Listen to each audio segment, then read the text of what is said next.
Okay, I'd like to call this meeting to order, the first ever virtual city council meeting in Saco's history at 6:33 p.m. I am Mayor William Doyle. For those listening and not able to see the panelists, we are moving through the city council agenda, which is on the sacomaine.org website. If you are not able to see this, you can go and actually search through the agenda and actually watch this via YouTube and then also via Facebook. So also via the TV on channel 1301, I believe. So all the same normal ways that you can view the city council meetings, except in the public, is what's happening in response to the COVID-19 pandemic. So there is a dial-in option for those that would like to public comment. That will go through the city administrator, Brian Canrath, who will read the public comment in so that we make sure that we're so all these same normal ways that you can. Yes. So we looking at item 2, recognition of all members present. All of the city council is present, and city administrator Brian Canrath is present. We have the Pledge of Allegiance with no flag here. Is there any, do you still want to do the Pledge of Allegiance? Is there a motion to continue the Pledge of Allegiance or move on? So moved. Second.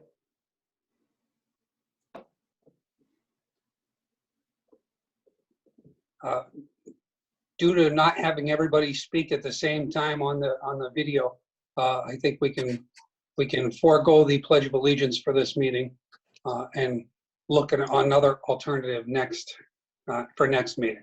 Moving on to agenda item 4 under general.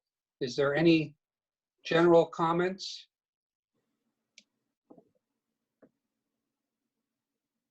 I see no hands raised from any of the panelists, so there are no general comments.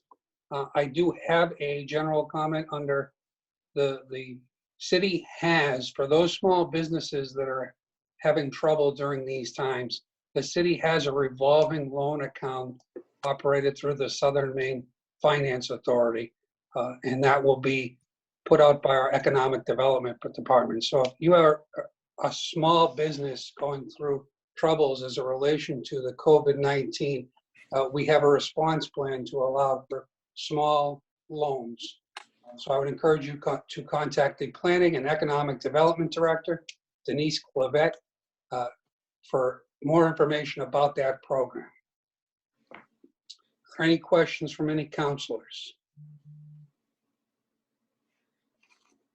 I see no hands raised. I will be moving on to item 5, committee correspondence to council. Is there any committee correspondence?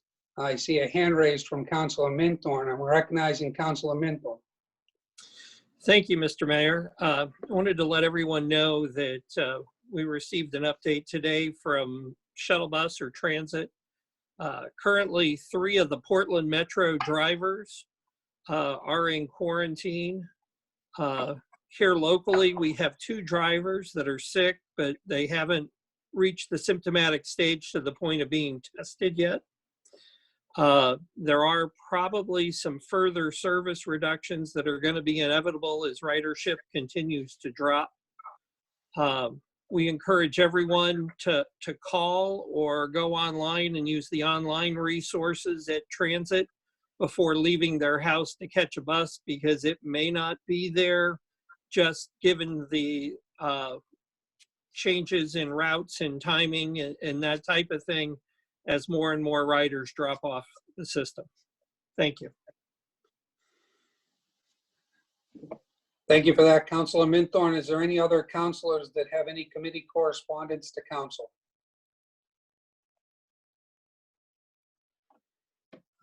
Seeing none, we are going to move on to public comment under item 6. Is there any public comment? I will defer to City Administrator Brian Kainrath to read any public comment that we have received so far. So I received no public comment by 5 PM or as of now, per the instructions we put out.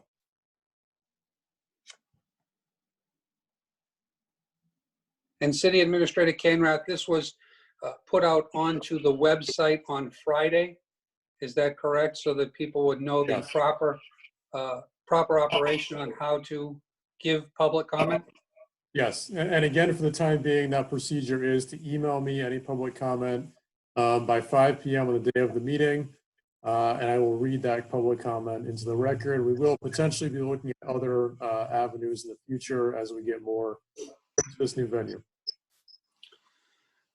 Thank you very much. Are there any other committee correspondence to council? Seeing none. Moving on to item 7, moving on to public comment. Seeing no public comment, moving on to item 7, approval of the minutes from March 16, 2002. Is there a motion to approve the minutes? So moved. That motion has been made by Councilor Minthorn. Is there a second? Second. A motion's been seconded by Councilor Gunn. Are there any comments? Any discussion? I see Marshall Archer has raised his hands. I'm going to defer to Marshall Archer. Yes, Mr. Mayor, thank you. Did we, a couple of weeks ago, I asked about ADA compliance. Did we ever get a decision on that, if we're meeting that or not on the minutes? I'm going to defer the question to City Administrator Brian Kainrath. Have we gotten an answer on the ADA compliance? No, there hasn't been any follow-up on that. And, this is something that council decided to do last fall. So I would assume at that time we did maybe receive some guidance on that, but we can ask again with the city solicitor. All right, thank you very much.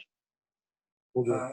I would just remind everyone that the city clerk, Michelle Hughes, is doing the exact same thing that she was doing previously with the meeting minutes.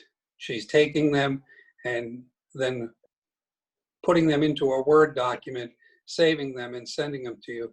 So whatever the compliance was before, she's still meeting that compliance. She's would not be putting in some of the commentary, because the commentary would be left for verbatim review online. So the process has not changed, other than the amount of work related to what the city clerk has to do as far as drafting the minutes and then sending them out to council.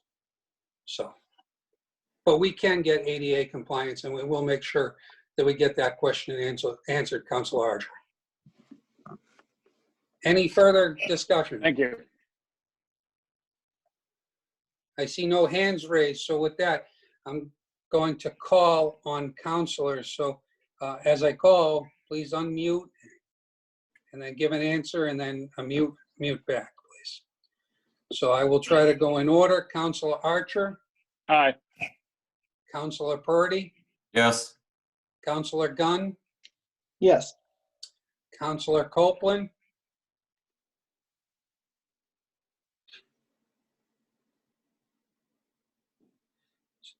Councilor Copeland, She's saying no, but her audio is gone. There she But we is. can hear She's you now, back. Lynn. Okay, it was muted and it didn't look muted to me. No, There you go. for the reason we did last meeting. and Councilor Minthorn, Yes. and Councilor McPhail, Yes. and Councilor Johnson. No, for the reasons I stated at last meeting also. The motion passes 5-2. Moving on to agenda item 8, consent agenda. There are 5 articles under the consent agenda. There is Article A, appointments to Bicycle and Pedestrian Advisory Committee. Appointments, and item B, appointments to Saco River Corridor Commission. Item C, appointment to Conservation Commission. Ben Cody, and then D, reappointment to Conservation Commission, Craig Burgess, and then item E, reappointment of Conservation Commission to Melissa Fields. Earlier today, I received an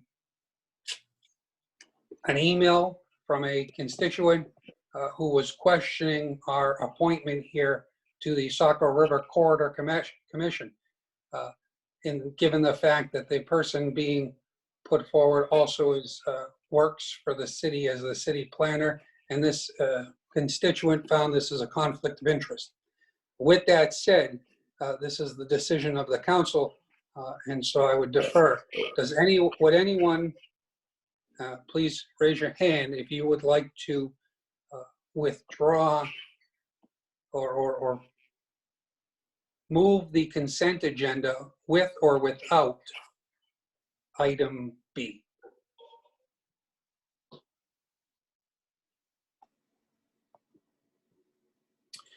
I see Councilor Minthorn's hand first and then Councilor Johnston. So I will recognize Councilor Minthorn.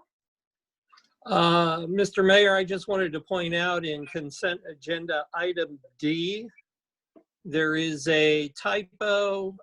February has never had 31 days. So we might want to check on that. We will check on that. Thank you very much. We'll recognize Councilor Johnston. Do we know who the regular member is currently for the Sauk River Corridor? The regular member is Dr. Rick LaRue. So it's still Dr. Rick? It's still Dr. Rick. The position here is the alternate, and due to a resignation from a constituent who moved out of the community. Okay, that was previously Barry Noble, right? Correct. Okay. So this is the alternate position we're filling with the city planner, correct? This is the alternate position we're filling with a member of the public who also happens to work for the city. In her role, if she was appointed to the Saco River Corridor Commission, her role would not be there as the city planner. She'd be there as a member of the public. But she is a member of the city, city staff. So, does that answer your question, Councilor Johnston? It does. Thank you. Okay. I see Councilor Minthorn has his hand up again. I will recognize Councilor Minthorn. Nope, just forgot to take it down. Sorry. Okay. Is there anyone who would like to make a motion to either accept the consent agenda as is or to remove item B and accept the rest of the consent agenda? I see So Councilor Johnston. So move. Second. Councilor Johnston has moved and Councilor Copeland has seconded to approve the consent agenda. Are there any discussion? Councilor Johnston, I see your hand up. Do you have any discussion? I think I left it up. Sorry. Okay, I'm all that's set. all right. That's all right. I see no hands up, so therefore, no discussion. We'll go for a roll call vote. Councilor Archer, Aye. Councilor Purdy, Yes. Councilor Gunn, Yes. Councilor Copeland, Yes. Councilor Minthorn, Yes. Councilor McPhail, Yes. and Councilor Johnston. Yes. That motion passes 7-0. Consent agenda is approved. Moving on to action items, which is item 9, or agenda item 9. Action items, we have item A, optional police powers. Councilor Johnston. There is some concern among the police department leadership that with the increased requests for assistance across the state of Maine, Saco police officers require additional authorization. Chief Clements is requesting that the City Council grant fully certified Saco police officers optional police powers, authorizing them statewide arrest powers pursuant to Title 30, Section 2671, 2-A of the Maine Revised Statutes. Staff recommends granting the police department optional police powers. Be it ordered that the City Council authorize statewide arrest powers for fully certified Saco police officers pursuant to Title 30A MRSA, Section 2671, 2-A of the Maine Revised Statutes. I move to approve the order. Second. Motion's been made by Counselor Johnston, second by Counselor Minthorn. Any discussion on the matter? We do have Chief Clements in attendance, if anyone would like to have any questions from him.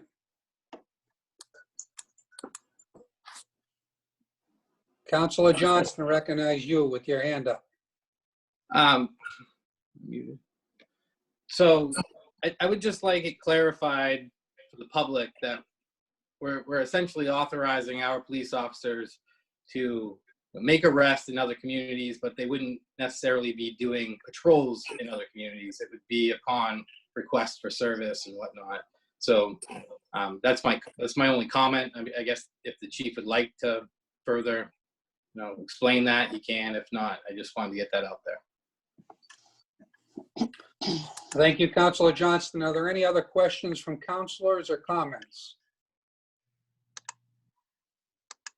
At this time, I will ask the Chief Clements if he has any comments that he would like to say to the council.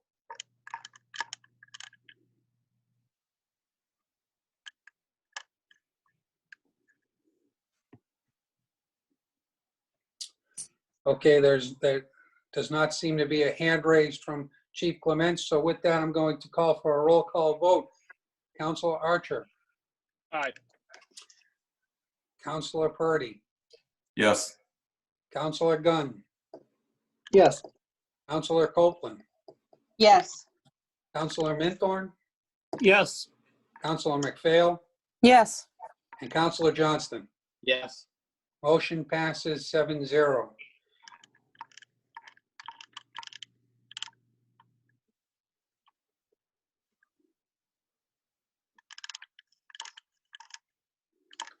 Moving on to action item B, the crane truck lease. Counselor Gunn. Thank you, Mr. Mayor. The city administrator has approved an emergency purchase for the replacement of the WRRD crane truck in the amount of $84,612. The current crane truck requires about 14,000 repairs and at 10 years old is well past its expected life. Councilor approval is still retain a capital lease or capital equipment loan to pay for the equipment. There is no buyout at the end of a capital lease, and the city will own the vehicle outright. Per Maine state statute, council action is required to approve all new debt. This lease will be bundled with the ambulance lease purchase in order to acquire a favorable rate. Staff recommends approval. Be it ordered that the council approve a new capital lease in the amount of $84,612 for the purchase of a new crane truck for WRRD. I move to approve the order. Second. Motion's been made by Counselor Gunn, seconded by Counselor Minthorn. Any discussion on the matter?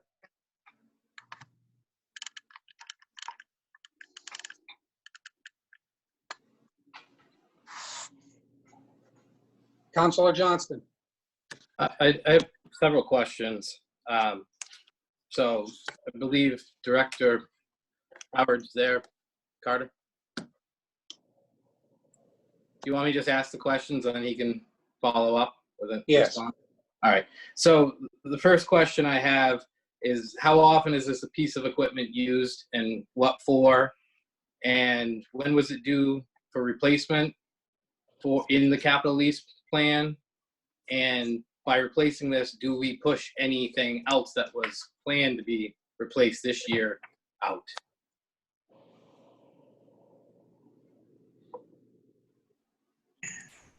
Director Carter? Yeah. Can you guys hear me? I don't, No, wait a We can, minute. I can hear him. You we can? can hear you, Howard. Okay. All right. That truck is actually one that goes every single day. It's 10 years old. It's got like 115,000 miles on it. It's the truck to go to all the submersible pump stations and pull all the pumps. But we're going to put it in the budget for this year anyway.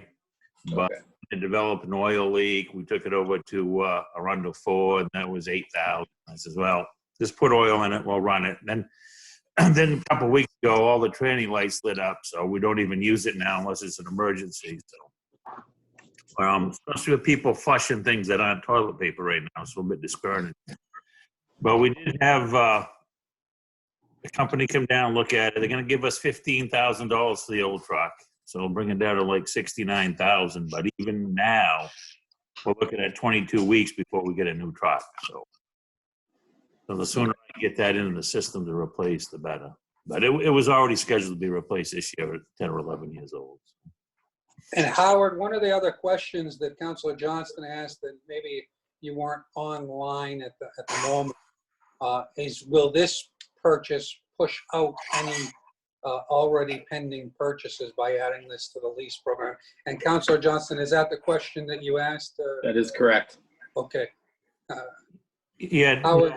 we were planning on replacing it this coming year anyway. We're just jumping the gun here 2 or 3 months to get it into the system to buy. I don't even think the lease payment will be due till next budget year anyway.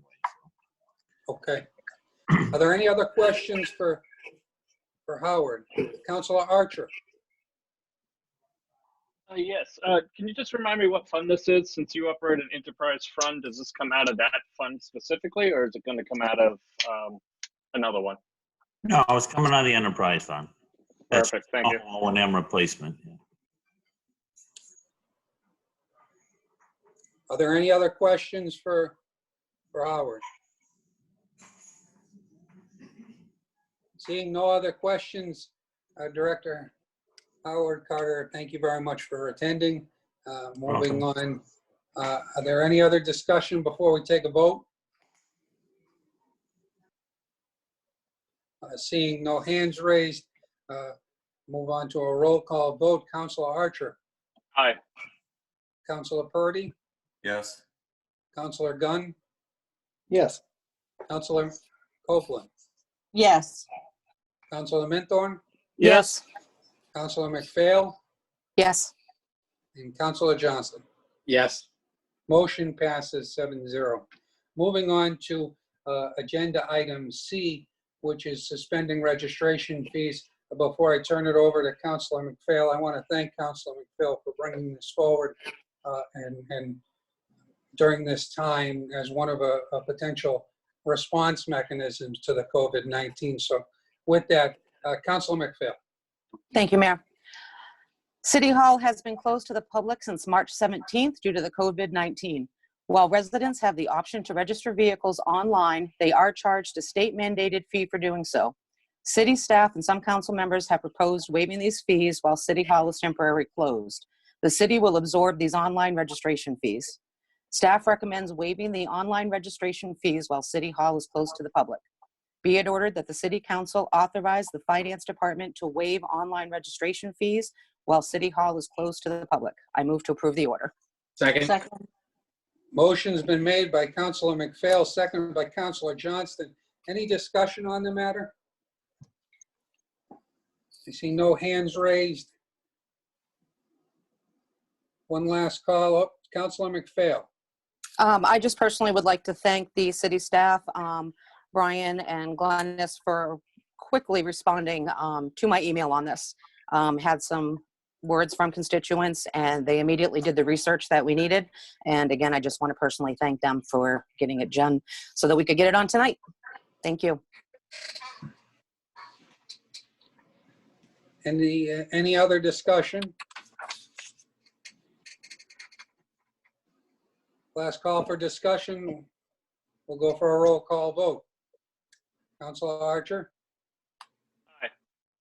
Councilor Purdy? Yes. Councilor Gunn? Yes. Councilor Copeland? Yes. Councilor Minthorn?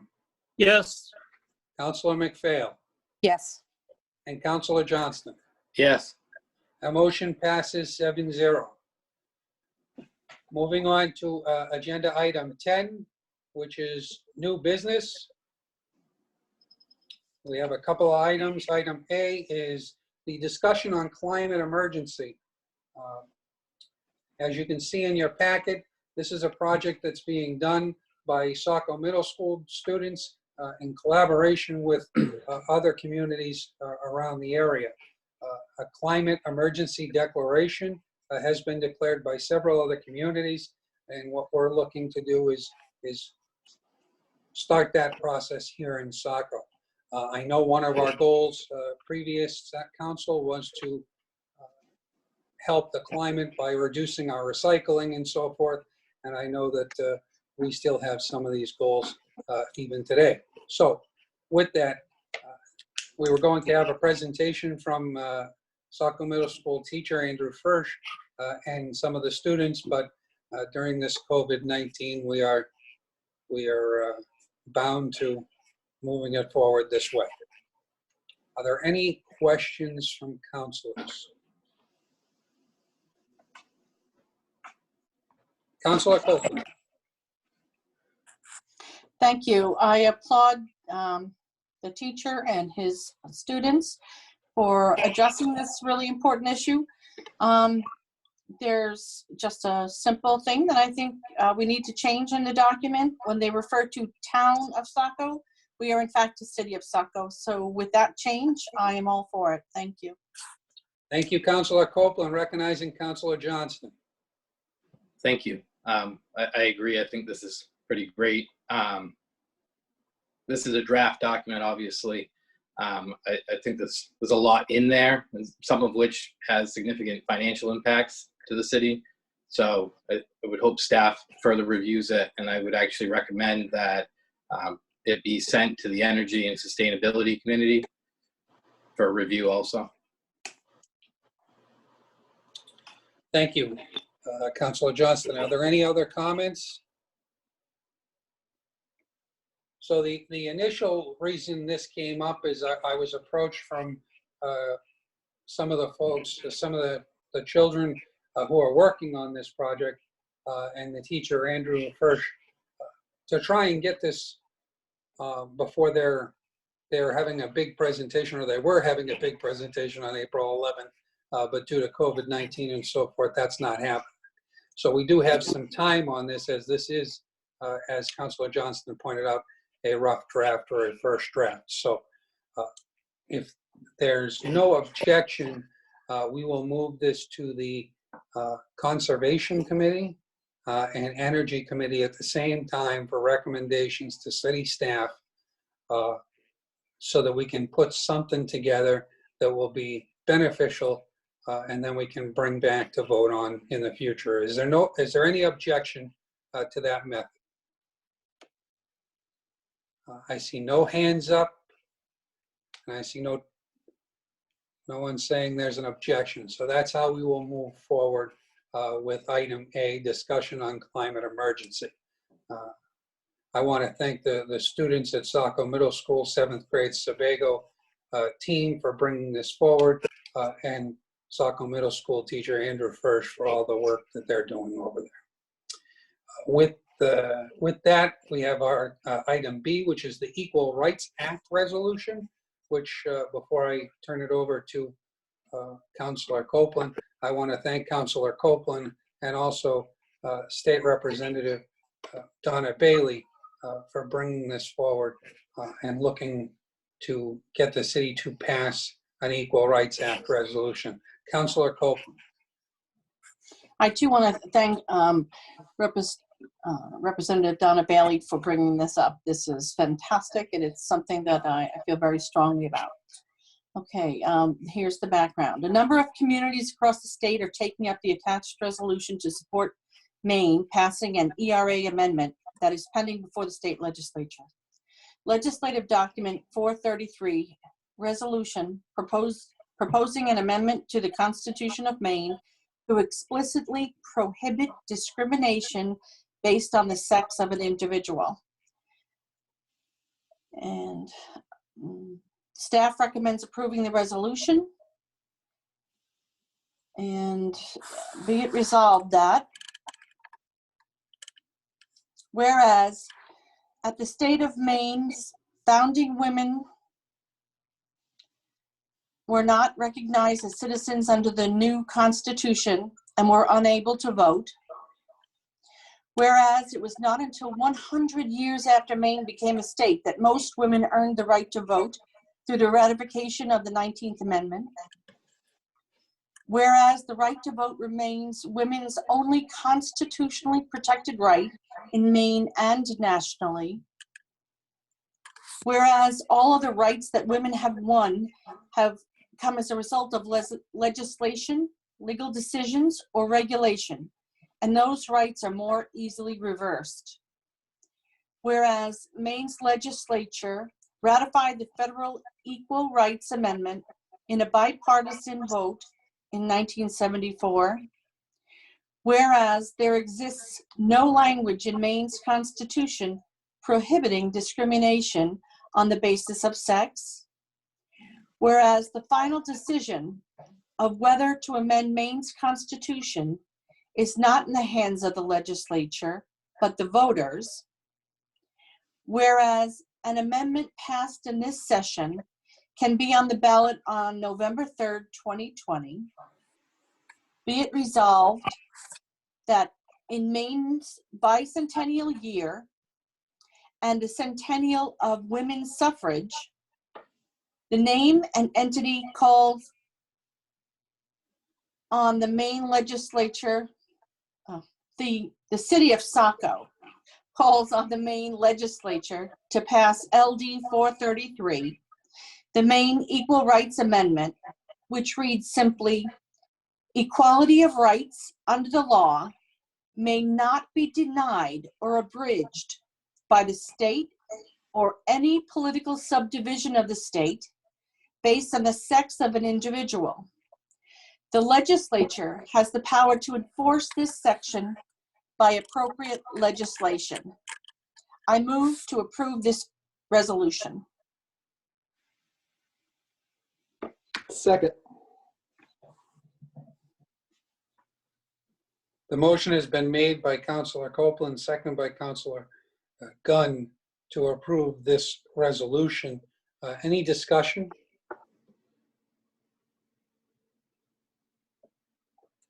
Seeing no are you raising your hand, Joe? Yes. I just simply want to add that this is more than long overdue, and I enthusiastically support this, and I want to applaud everybody in Augusta who's been working hard on this. I understand the votes exist in the House and just exist in the Senate, and there's just a little short in the House, but hopefully with people writing to their representatives and getting the word out and resolutions of this nature, we can get this thing passed. Long overdue. About time. Thank you, Councilor Gunn. Any other discussion? So this roll call vote is to approve the resolution to be read on April 6th as an action item. So that's what you're moving the approval, or approving the resolution to be read on April 6th as an action item, just so everyone's clear. Councilor Archer. Aye. Councilor Purdy. Yes. Councilor Gunn. Yes. Councilor Copeland. Yes. Councilor Minthorn. Yes. And Councilor McPhail. Yes. And Councilor Johnston. Yes. That motion passes 7-0. Moving on to item C.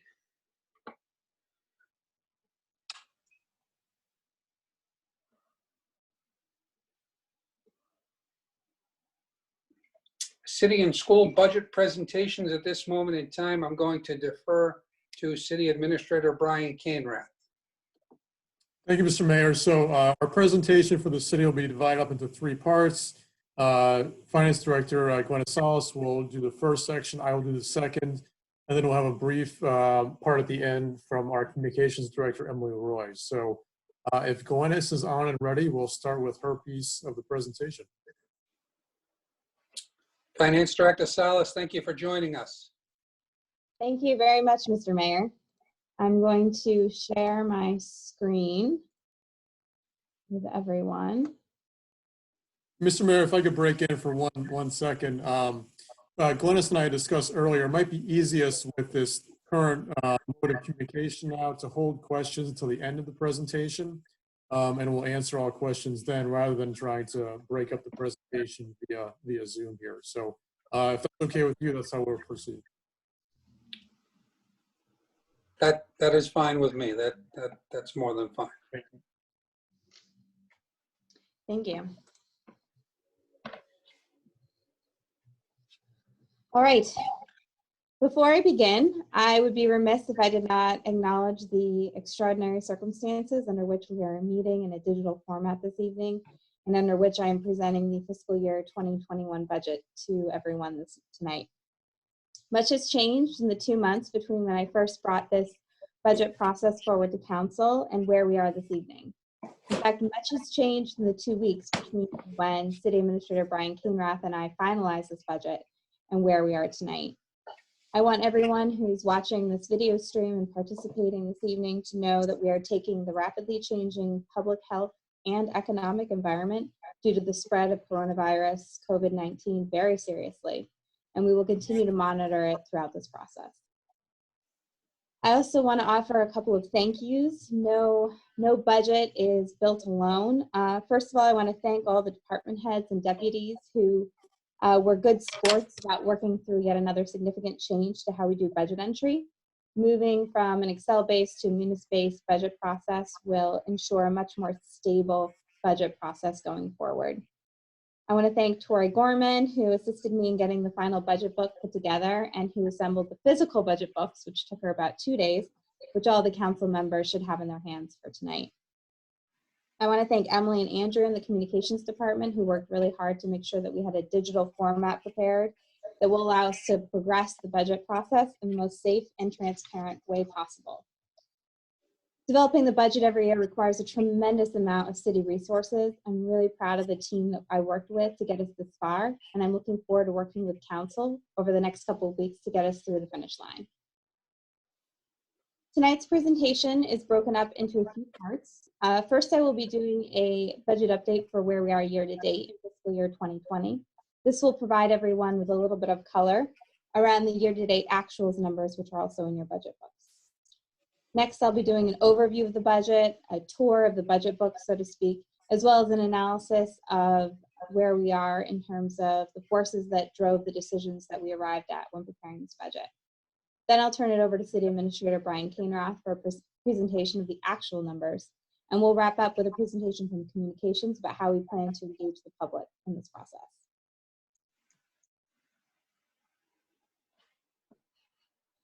So a summary of where we are year to date for the general fund. Year to date, the city has an operating income of $3.6 million, with $1.6 million of expenses pulled from the unassigned fund balance. That is specifically related to the transfer of assigned fund balance from the general fund to the new City Capital Projects Fund, which was an initiative we discussed as part of last year's budget process. That translates into a net increase to the unassigned fund balance of $5.2 million, bringing the unassigned fund balance to $14,192,172.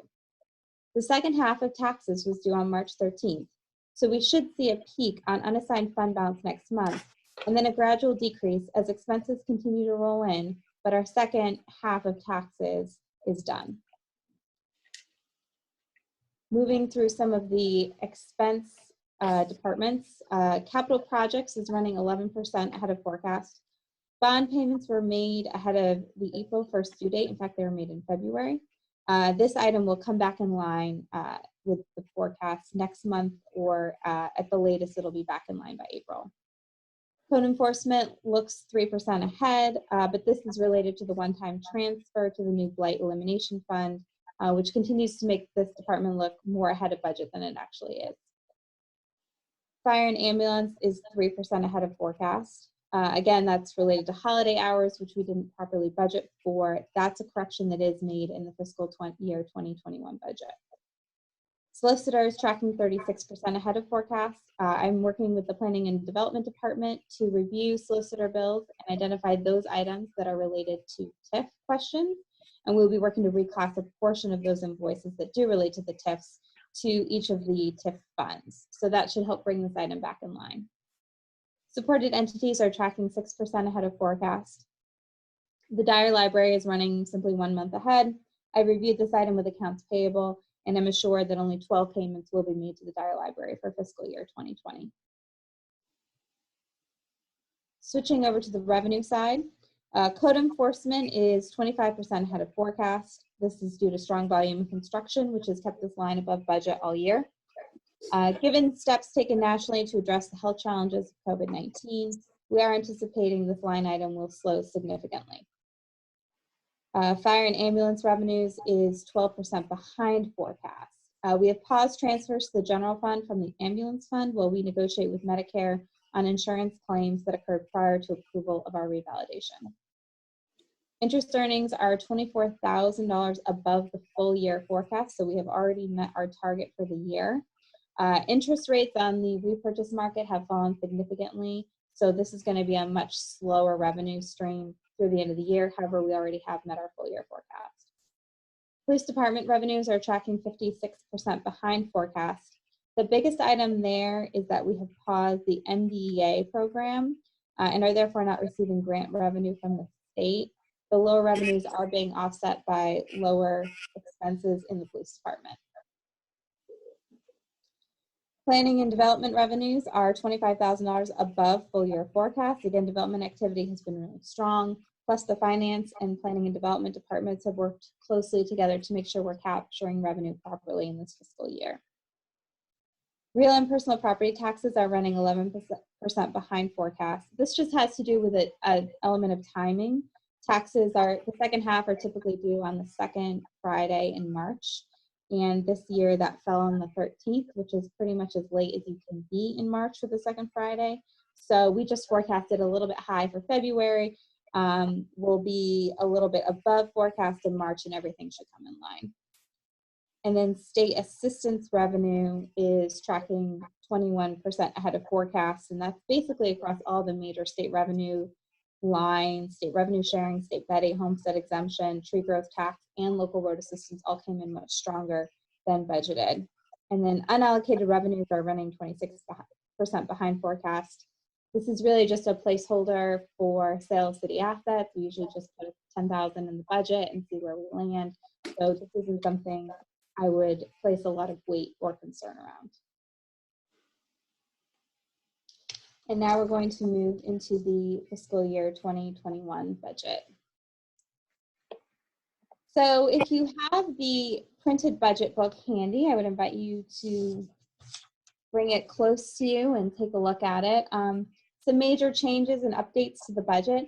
We have refreshed all tables and charts to reflect the new budget process. So there's no longer a RAD column, there's a service enhancement column, and I'll be going over the new columns on the next slide.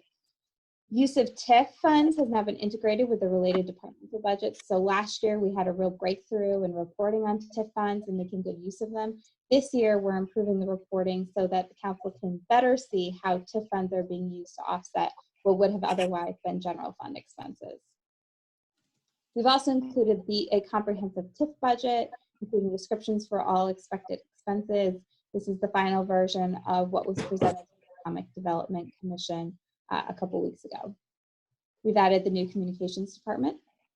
The facilities history has been merged with Public Works. So Public Works and facilities were combined together as part of the fiscal year 2020 budget. However, the histories were still reported separately, which created some confusion. Therefore, we've now integrated these two departments, including their history, so you have a better sense of how expenses have changed over time. Within the line item detail budget, you can still see facilities history separate from Public Works. Funding request letters from supported entities have been included at the end of the budget binder. This is particularly valuable for this year because we will not be having presentations from all supported entities like we did last year. So for those smaller supported entities that won't have the opportunity to present, those request letters provide a lot of great information for council to understand why it is that we funded the items that we did. And then overall, we've just generally streamlined tables, charts, and graphs to improve the readability of the book. So now I'm going to go through the columns in the budget book. A great table to follow along with would be just at the beginning of section 2, the fiscal summary on page 15. That has a great table that illustrates live the columns that I'm going to be talking about. To the left of the fiscal year 2020 approved column is all of your actuals history. So we have full year actuals for fiscal year 2016 through fiscal year 2019. And then we do have fiscal year 2020 actuals year to date, and that's through February.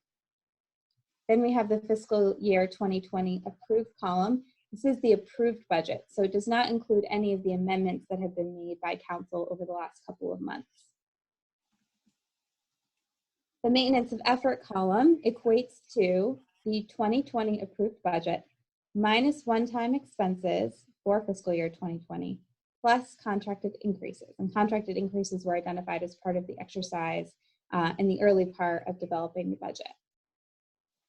The dollar change column equates to the dollar difference between the maintenance of effort budget and the fiscal year 2020 approved budget. The percent change column is the percent difference between the maintenance of effort budget and the fiscal year 2020 approved budget. The service enhancements column are those service enhancements that were approved by the city administrator. And the administrator's budget equates to the maintenance of effort budget plus service enhancements. As in years past, the budget book contains 7 main sections plus an appendix. Section 1 is the City of Saco introduction. So that includes some general overview, history on the City of Saco. It also includes an organizational-wide org chart, contact information for City of Saco elected officials, as well as our state, federal, and county representatives, and a directory of departments with contact information. Section 2, Fiscal Summary, includes a budget overview by department, revenue line item detail, a schedule of full-time equivalents as budgeted, and a schedule of projected changes to the fund balance so that council has a sense of where we are anticipated to be at the end of fiscal year 2021, inclusive of any planned uses of fund balance for one-time expenses. Section 3 is the capital program. The city charter mandates that the city administrator will present to the council a 5-year capital program at a council meeting in March. As in years past, the capital program has been integrated with the budget book for simplicity.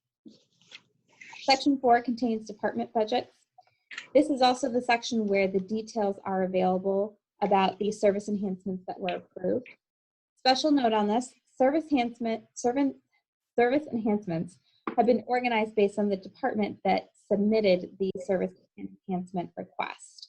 However, each service enhancement may contain line items that are part of other departmental budgets. So if you total up the cost of the service enhancements within that department section, it may not equate to the total of the service enhancement column in that department budget's overview.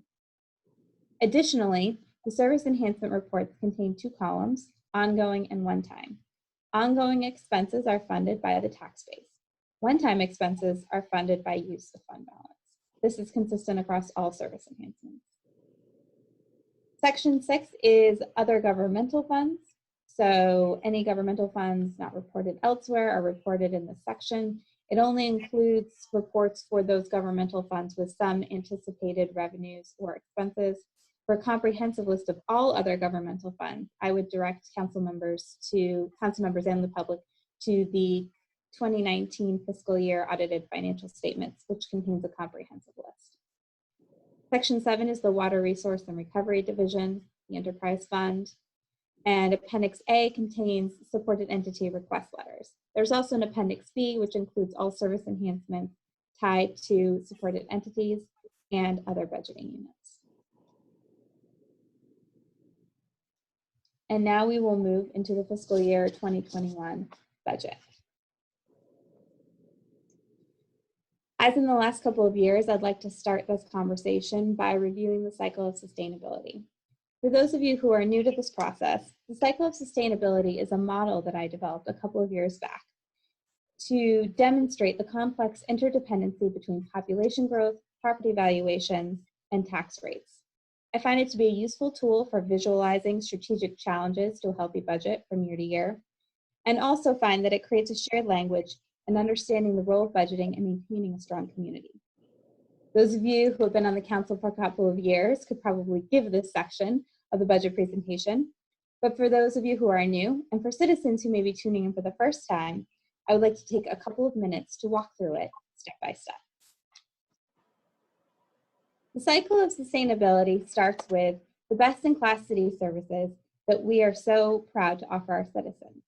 This comes down to things like strong infrastructure, safe neighborhoods, and great schools. As part of the January 2020 Council prioritization exercise, the Council created 9 focus areas related to our best-in-class city services. Those came down to growth and innovation, environmental sustainability, quality service, financial stability, transportation and transit, transparency and engagement, livable community, organizational excellence, and governance. Specifically, Council prioritized growth and innovation, environmental sustainability, and quality service for the fiscal year 2021 budget. So here we are, best-in-class city services as prioritized by the City Council. Those best-in-class city services create population growth as more and more people want to move to our great community. Population growth creates rising property values, whether that's new development, residential and commercial, or increasing demand for existing inventory. Rising property values increase our tax revenue, which can then in turn be used to fund best-in-class city services on a flat tax rate. This represents the optimal scenario. However, in this budgeting cycle, we are facing a significant challenge. Specifically, we have found that population growth is not necessarily translating into correlated property value growth. This chart demonstrates where we have been in terms of our valuations since 2013. Valuation growth as of today is forecasted at 0.61%, the lowest growth in 8 years. For most of this budget cycle, we had a recurring conversation about the need for a revaluation. The theory was that a reval would unlock latent property values for existing properties and reduce the tax burden on new development, which is typically taxed at 100% of value.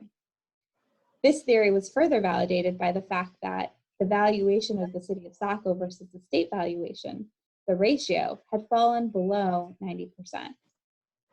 However, given the events of the past couple of weeks, I think we do have to put on the table that there is significant economic uncertainty, and we cannot be sure that additional property value will be available as part of this budgeting cycle.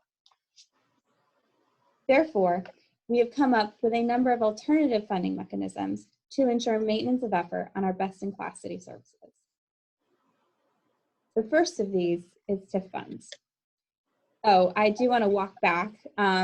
In terms of the revaluation versus the economic uncertainty, Finance and Administration is adopting a two-prong approach.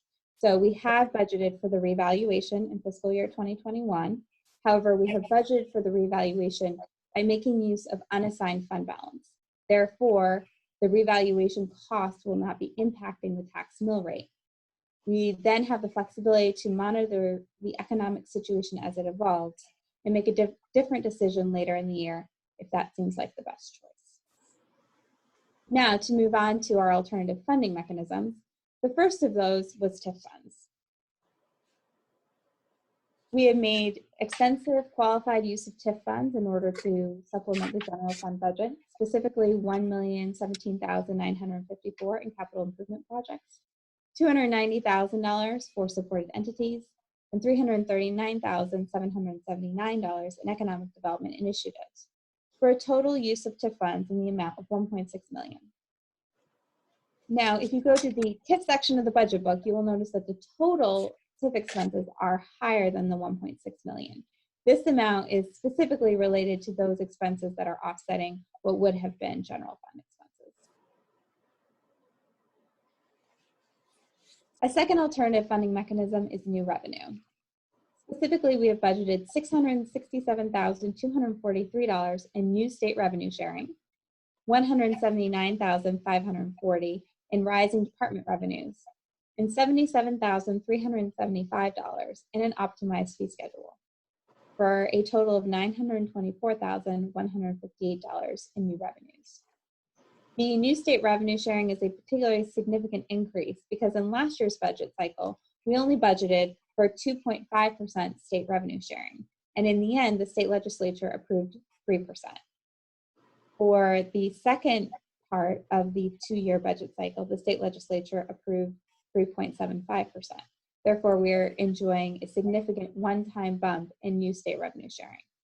This is an aggressive number as it is based on the last couple of years of state revenue sharing amounts, and we are not sure, per the previous slide, where the economy may go in the next 12 months. However, I do feel confident that we should move forward with this number. The final solution to flat property values and alternative funding mechanism is use of fund balance. As in years past, we have used the fund balance to fund one-time expenses, specifically $450,000 for the property revaluation. $450,000 is a preliminary number, and we feel confident that once we go to market, this number should come down a little bit, but we did want to have something to present for you as part of this budget presentation.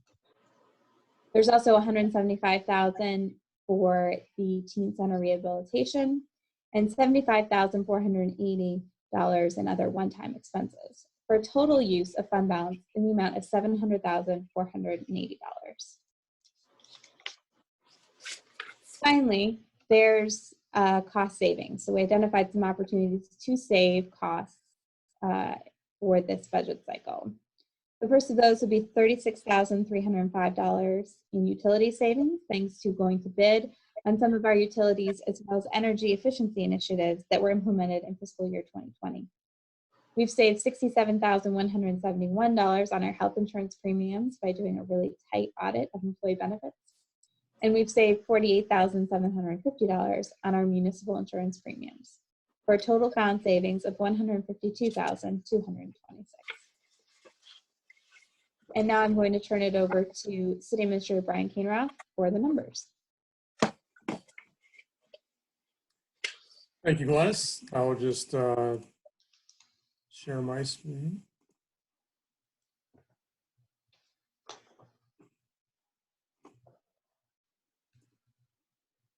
Everyone see that okay? We good? Good, thank you.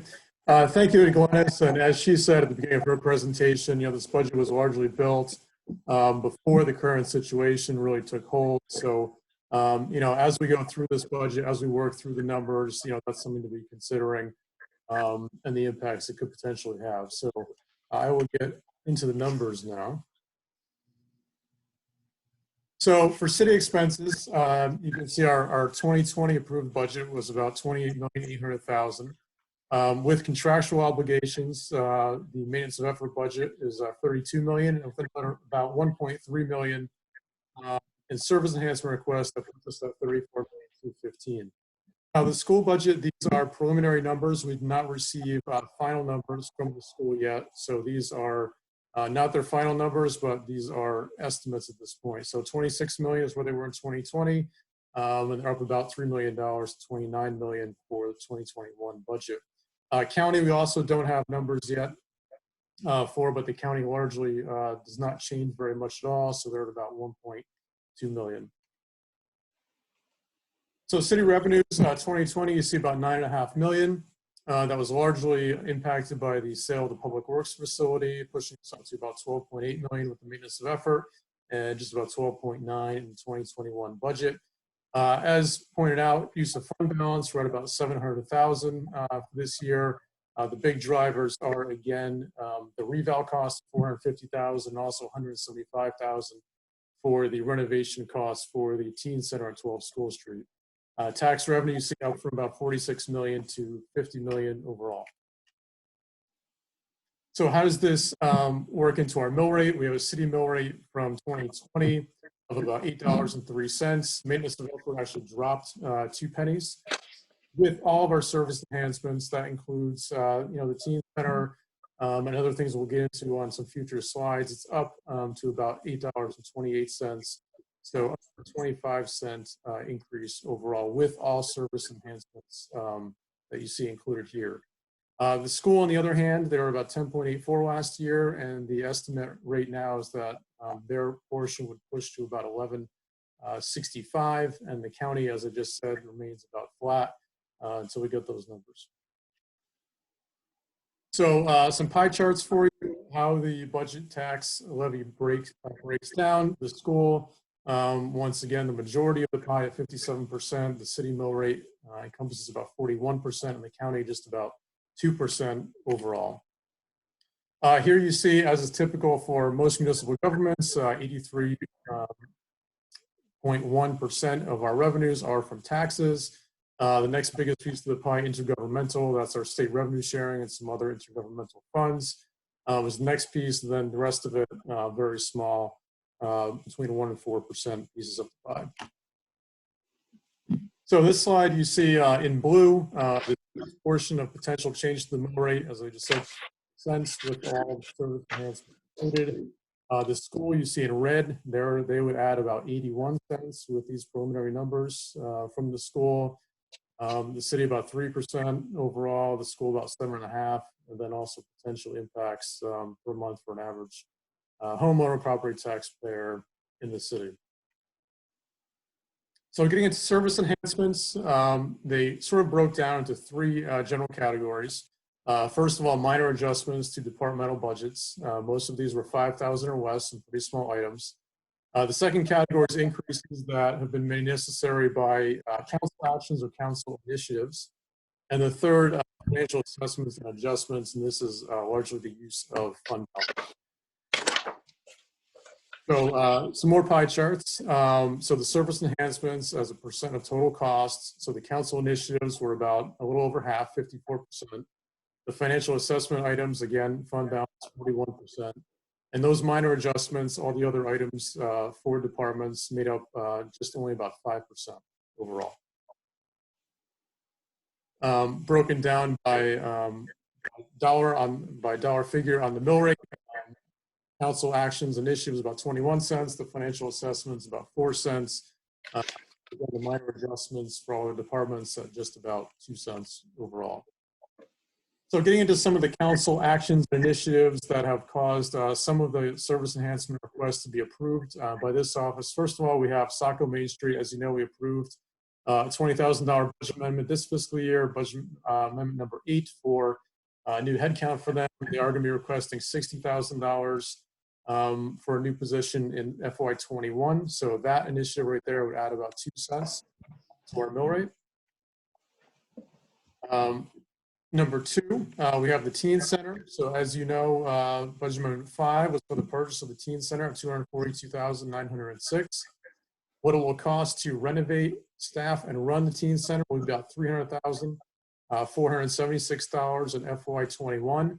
I'll note that 175 of that is a one-time expense from the balance for renovations of the facility, but the remainder is operating costs. So this initiative adds about 5 cents to our mill rate overall. Number 3 is the proposed public safety satellite facility. As Ross said in his presentation at an earlier meeting, the first phase of staffing, as laid out by the MRI assessment of our fire department, and the first piece of staffing to build up to staffing this new facility, would include 4 new firefighter positions, about $73,000 each. That would total $294,756 for 4 new headcount there. And this would add 11 cents onto the city's mill rate. And finally, street and parks acceptance, $16,020 for an additional headcount. This is offset by departmental revenues.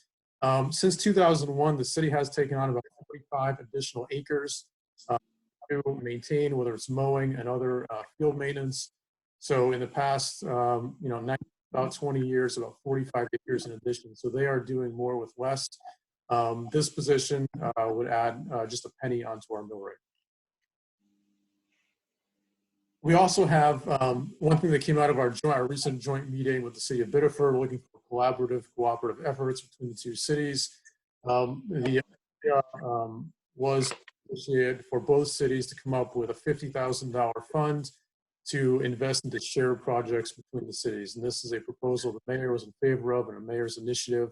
So that $50,000 for increased collaboration with the city of Biddeford would add 2 cents onto our mill rate. So going back to the council focus areas, like you saw earlier, our top 3 focus areas were growth and innovation, environmental sustainability, and quality service. So how did our budget break down and fit into those focus areas? We did overall reasonably good job. Environmental sustainability was a little bit lower. It's sometimes tough to sort of fit all these things into perfect categories, but I think we're largely in keeping with our vision and our focus areas that we spent so much time sorting out earlier this year. The budget timeline and presentations. Calendar, I'll just run quickly. What we'll be doing over the next coming month or so. So next week on April 6th, you'll see departmental presentations from administration, information technology, parks and recreation, capital works, or public works and the capital budget, finance, including fee schedule and new revenues, contingency, insurance, and solicitor. On April 13th, we'll have the communications department, the fire department, code enforcement, the city clerk, and assessing. On April 21st, we'll have the police department, water resource recovery, planning and development, human resources, the Dyer Library, Berkshire Transit Bus, as well as Saco Main Street. On April 27th will be our public hearing on the budget, and council amendments will be due on that date. On April 29th, our joint meeting with the school board for review of the school budget will take place. On May 4th, the council deliberation on the budget will occur. We'll review budget motions, submit additional council amendments, and pose last-minute questions to the school board. And then finally, as per our charter, the second week of May, on May 11th, the council will approve our final budget. So that was my piece. I'll turn it back over to Glennis for her to walk through how to work, operate the mill rate calculator, and that was sent out to you in an email today. So thank you, and I'll turn it back over to Glennis.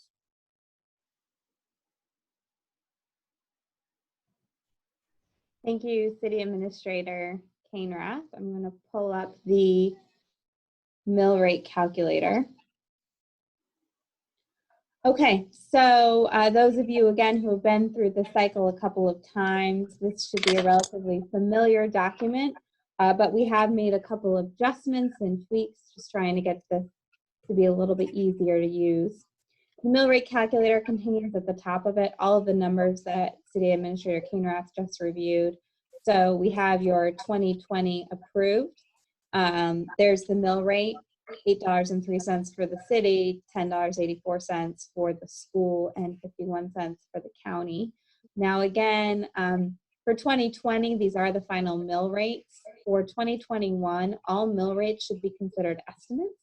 The mill rate is technically the domain of the city assessor, who inputs a mill rate after having taken into account all valuations, as well as the final county tax amount and the transfers to TIF funds. So these are all subject to change. However, we do find them to be a useful guide in making budgeting decisions. So for fiscal year 2021, you can see the mill rates are here for both the maintenance of effort and city administrator's budget, as well on the city side, as well as the school and the county. For those of you who are more interested in the actual numbers, since council does have jurisdiction over the actual budgeted expense and revenue numbers only, we do have the total budgeted expenses both under the maintenance of effort budget and under the city administrator's budget as put forward to council. We also have offsetting revenues, the budgeted use of fund balance, and then the school expenses in the county. Once again, those school and county expenses are preliminary numbers only and will likely change. The school board, from my understanding, is set to approve a budget this week. The county expenses, I did reach out to the county finance director, but have not heard back. And given everything that's going on, I'm not surprised about that. And I'm sure she'll get in touch with me when she can. This all leads us to the council section. So this is the part of the mill rate calculator that you as the council can use to model your potential adjustments and amendments. In the bottom section, in the cells in gray, you can add, this is where all of your amendments will go. So by default, the council budget starts out as the city administrator approved it. And then you can go into these gray cells and enter information. So starting over here with the type, you can choose either expense or revenue. So let's say you would like to make an amendment to an expense amount. There's space to enter the org, object, and project. And for those numbers, you can see the line item detail for each of the departments and sections in the budget book. There's space for description of why you might be making this amendment, related focus area if applicable. And you can choose to enter the expense as a one-time or ongoing. So let's say one-time would be funded by use of fund balance, whereas ongoing is funded by the tax rate. So let's say you as a council member would like to increase the budget by $100,000. You can enter $100,000 into the ongoing box. There's no change up above because of course you have to approve it in order for it to apply. Now I've approved this increase in expense. My expenses have gone up by $100,000 and the city mill rate has gone up by 4 cents. We'll take that off. Another option is to enter an expense that's a one-time. So in this case, we're going to increase one-time expenses by $100,000. And again, for it to change anything at the top, you have to approve it. Now you can see that the mill rate is the same. It's still $8.28, but the budget use of fund balance has gone up to $800,480.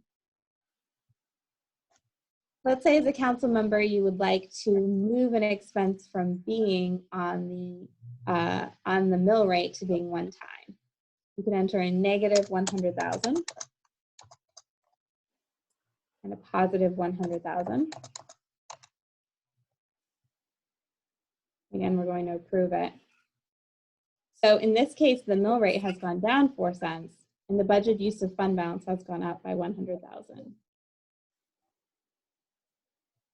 Let's say as a counselor, you prefer simply to reduce an expense. You can reduce it under the ongoing. Of course, it needs to be approved. Now the mill rate has gone down 4 cents and the expenses have gone down $100,000. Let's say as a counselor, you would like to move something that is a use of fund balance to the mill rate. You can enter a negative 100,000 under mill rate and a positive 100,000 under ongoing. When we approve it, the use of fund balance has gone down to 600,000 and the mill rate has gone up $8.32. Now you can also adjust revenues using this model. So let's say you would like to increase revenue by implementing a new fee. If I enter 100,000 here and I approve it. Now the mill rate has gone down, again, 4 cents, and our budgeted revenues have gone up to 13 million from 12.9 million. Let's say you would like to decrease a fee and prefer to move that fee onto the tax rolls. You can put a negative 100,000 under revenue, and I'm going to approve it. Now the tax rate has gone up to $8.32 and budgeted revenues have gone down by 12.8 million. So there are a number of different kinds of motions that you as a council member can test to see what the impact is on the mill rate and on the budgeted expenses and revenues. If you would like to model changes to the budgeted school or county expenses, you can do those directly in these gray boxes at the top. So let's say you would like to model an additional $1 million for the schools. You could put 3,006,000. And now the school mill rate has gone up to $12.05.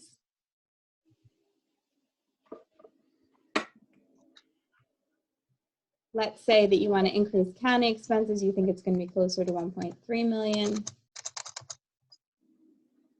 And now the county tax has gone up. What I am observing as I enter this is that for some reason the change to the county and school tax is changing the city rate. So that's a calculation fix, which I will make and send an updated document to you. However, the values down below in terms of modeling your amendments do work well. And this is a tool that we hope you'll make use of and find helpful as we continue through this budget process. Lastly, I'm going to now turn it over to Emily Roy, our Communications Director, to talk about community engagement. Thank you, Glennis. So it'll take me just a moment to share my screen here.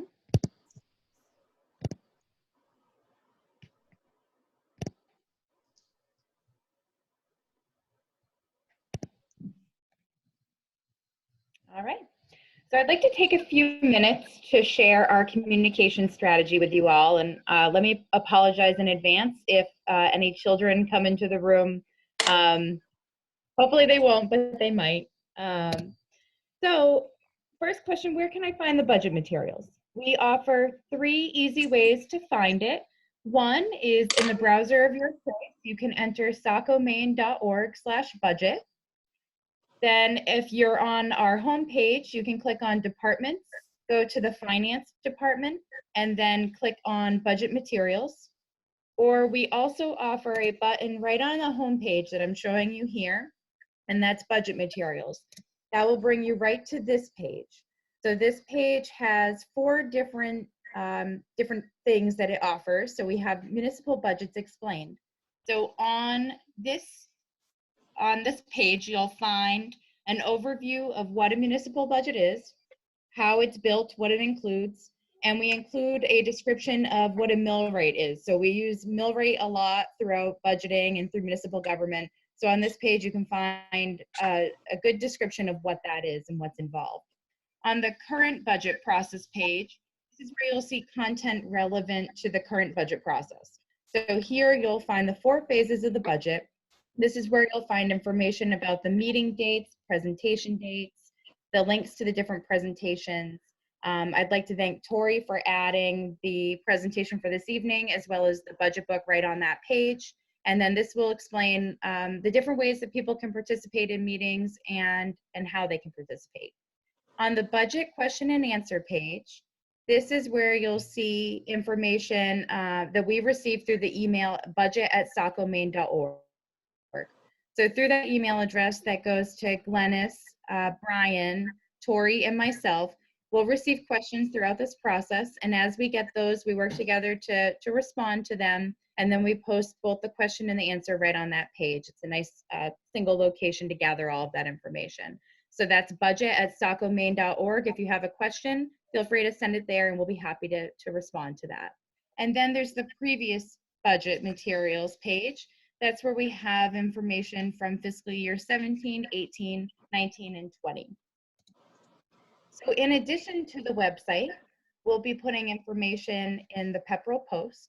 So if you haven't subscribed to our monthly newsletter, you can do so at sacomaine.org/stay-connected.php. Had to get a plug-in for that.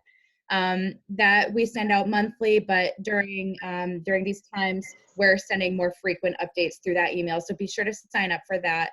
We find our community members find it a very helpful resource.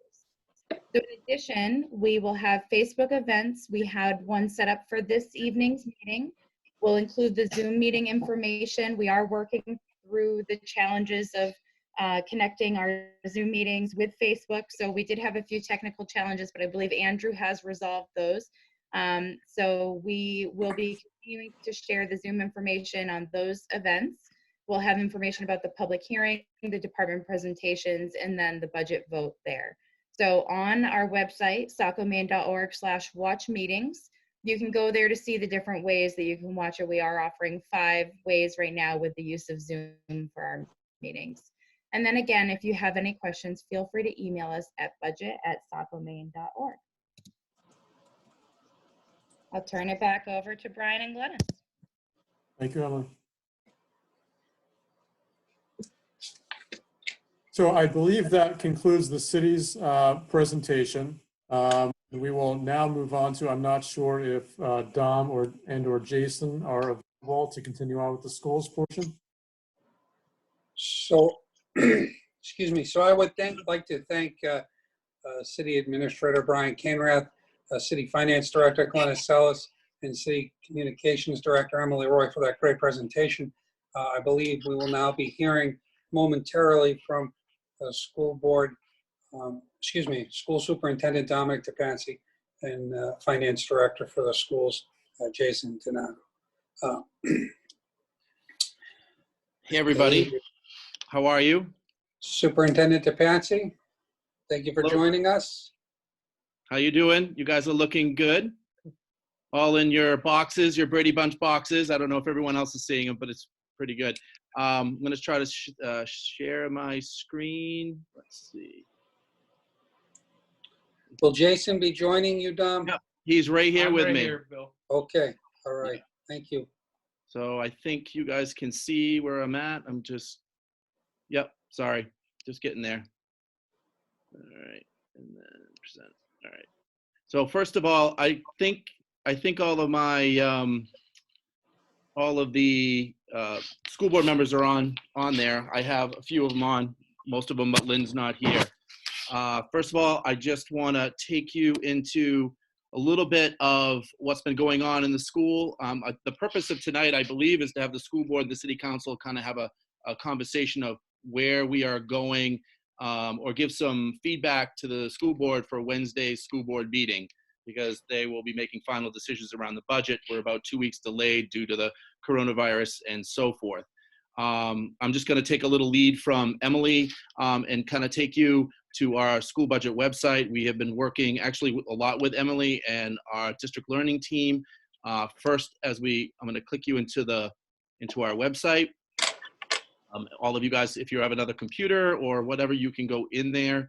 It's right on the front page. The information is really easy and accessible. You can see our workshop that is on there tonight.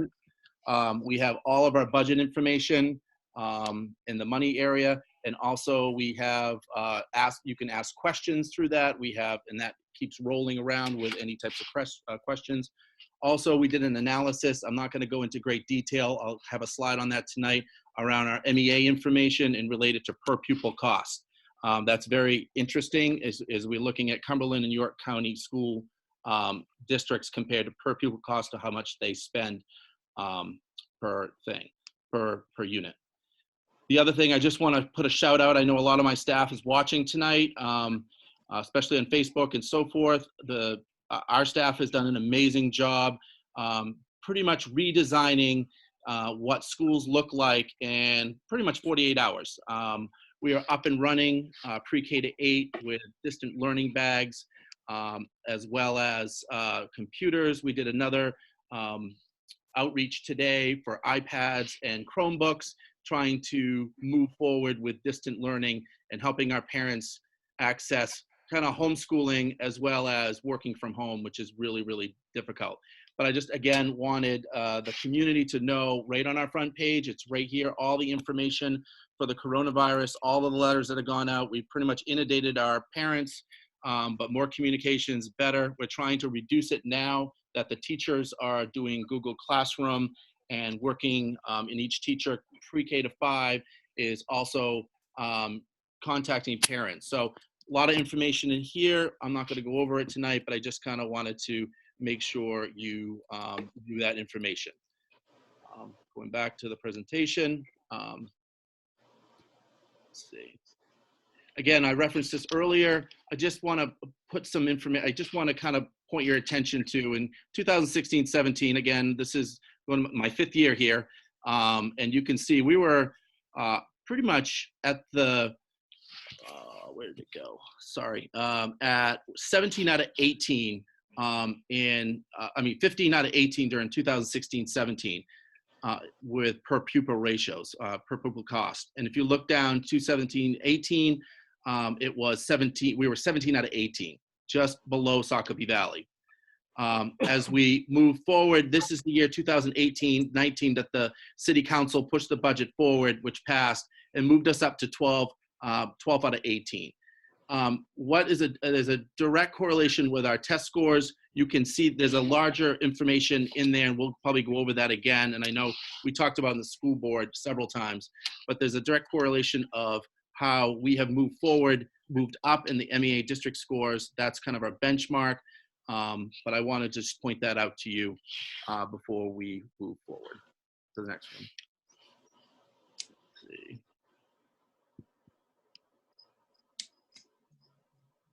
Yeah, I got to go back out. So the next thing, we're kind of going in and out of a lot of links here, which is loading here. Hold on. So this is going to be, Jason's going to talk about this. So I'm going to slide the computer over to him. Hi, everyone. So the school board asked the leadership team to go back to talk about what type of reductions could be made to try to bring down the budget a little bit. This is the first round. As you can see, what we did was each department reviewed their budget lines and made suggestions. This is available on the website. I'm not going to go into grave detail about it, but each department essentially summed up a total of just over $1 million of cuts were proposed by leadership. This is what the school board will be reviewing on Wednesday's meeting. I'm sorry, I'm just trying to go to the bottom so I can give you the exact amount. It's $1,046,000. We touched areas such as special ed, technology, operations, even human resources, as well as every school offered some type of program savings.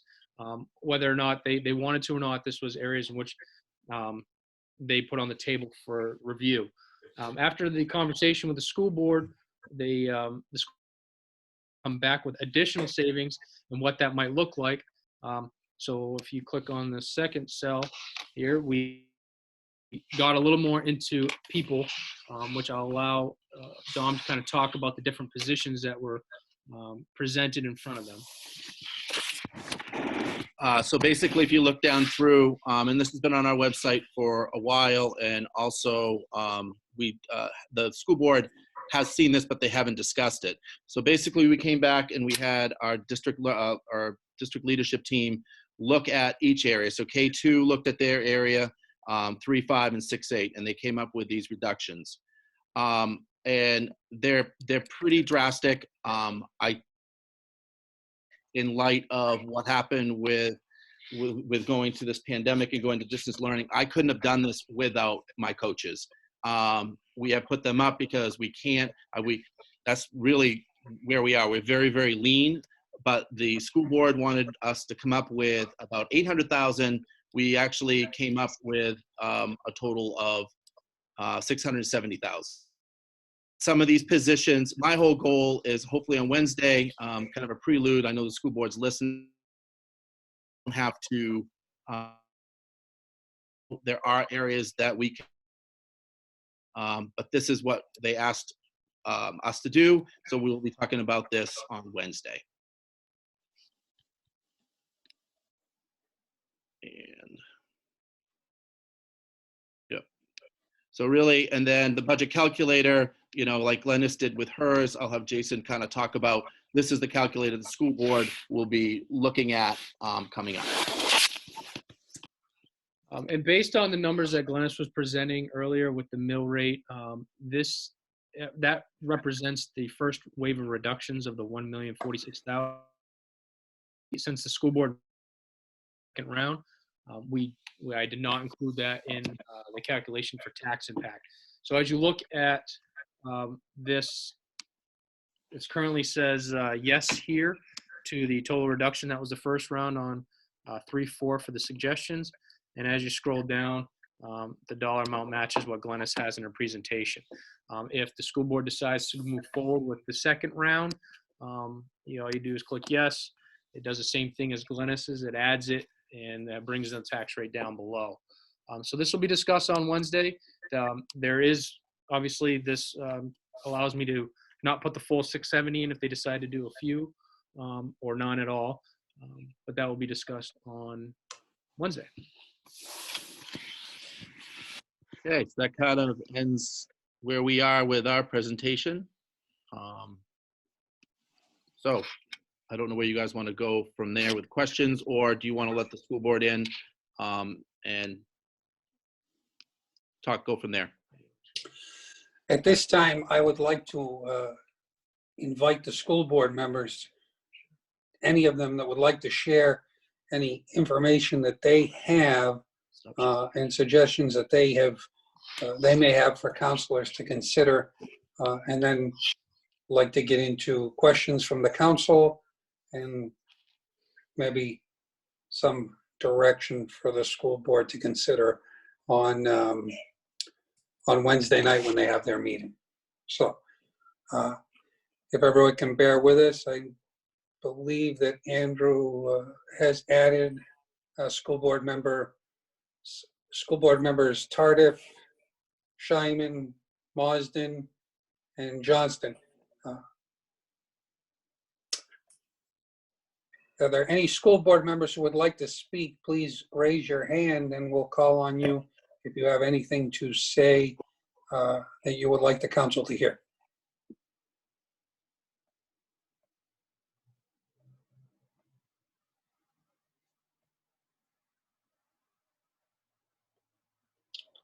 The raise hand feature is the blue icon that looks like a hand, just in case anybody is looking for that icon.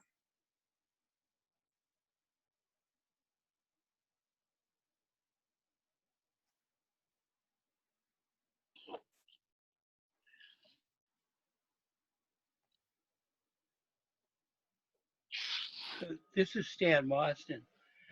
Rather than my making comments, because as you've already been told, this coming Wednesday, we are going to be having a workshop meeting in which we're going to be going over the presentation that's been made by the superintendent in terms of proposed changes that we have to reduce the budget. What I would like to know is from the council, what kinds of questions do you have or guidance instructions that you would like to have addressed? Thank you, School Board Member Marsden. Before we go on to councilor questions, are there any school board members that would like to make any statements before we go on to councilor questions?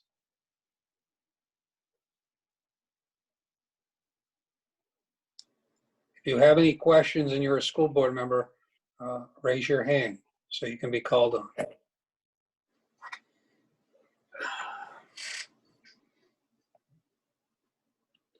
Seeing no hands raised, I'm going to open up to questions from counselors.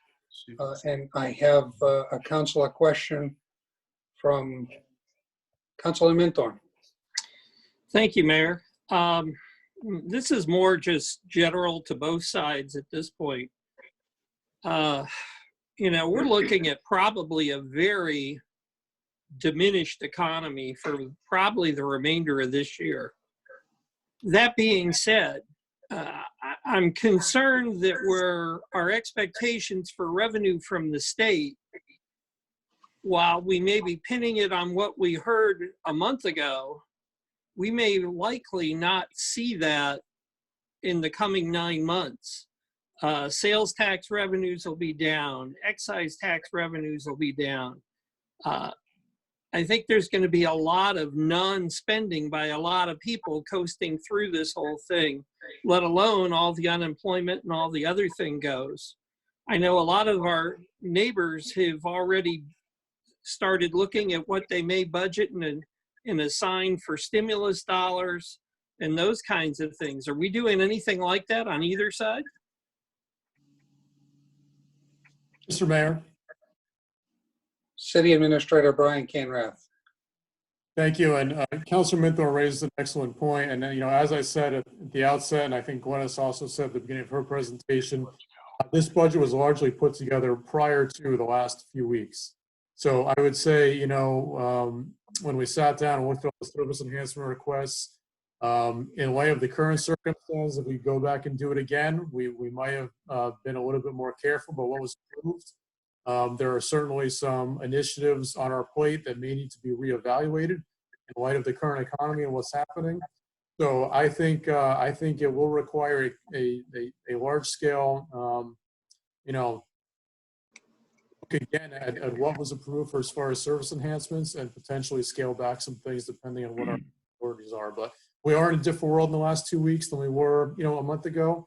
And so this is an excellent point. Revenues are likely to be down in the future, and we plan for that and prepare for that. So I would agree with what Councilor Minthorn said, and just again, just emphasize budget was put together prior to the last couple of weeks. Thank you. Thank you. Thank you, City Administrator Canrath. Superintendent DePatsy, any Yeah, just- comment from the? Yeah, I just want to let my school board know, we don't have the raise hand type of symbol, so maybe just raise your hand or just unmute. But from our side, we don't know how much we're going to get or if any on the 279 as it comes through. We might be getting extra money. I know with the coronavirus, we've heard for this school year, which will help us with our deficit, we could be getting some extra money, but again, it's all up in the air.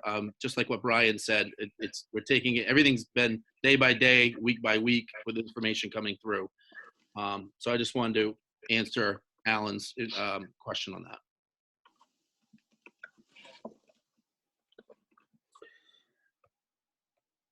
Are there any other questions from counselors on the school board or on the school budget presentation?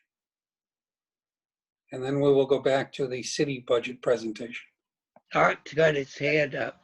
Bill, Art's got his hand up. Or he School did Board have it Member up. Tardif. School Board Member Tardif.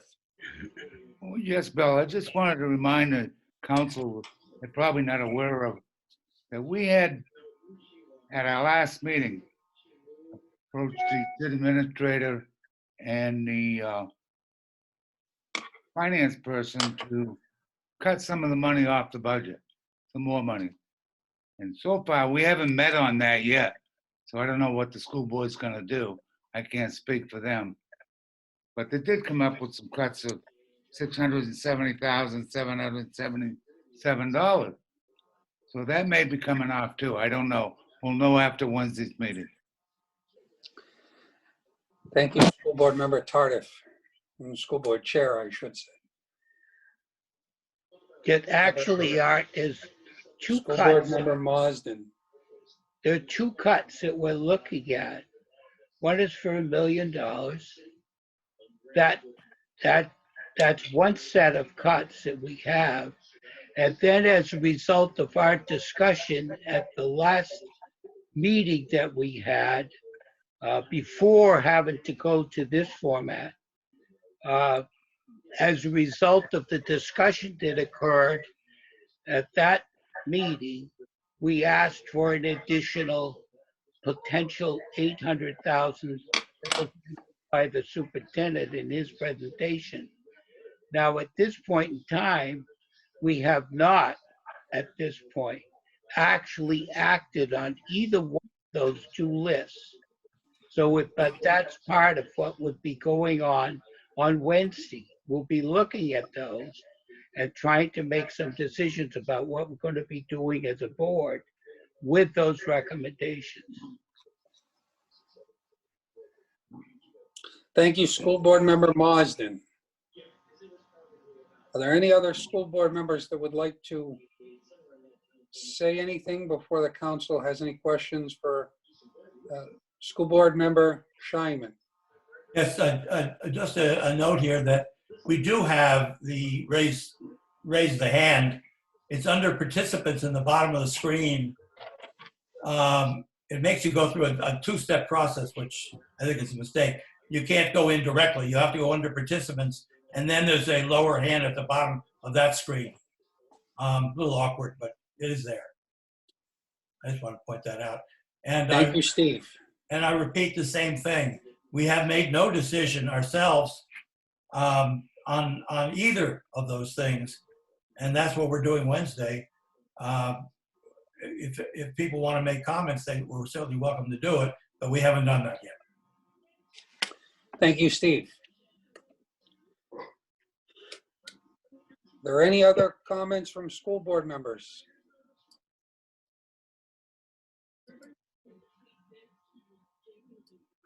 Seeing none, I will defer. Are there questions?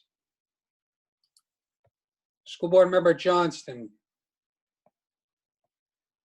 Thank you. Am I there? Am I on? It's like, can you hear me? Yes. Okay.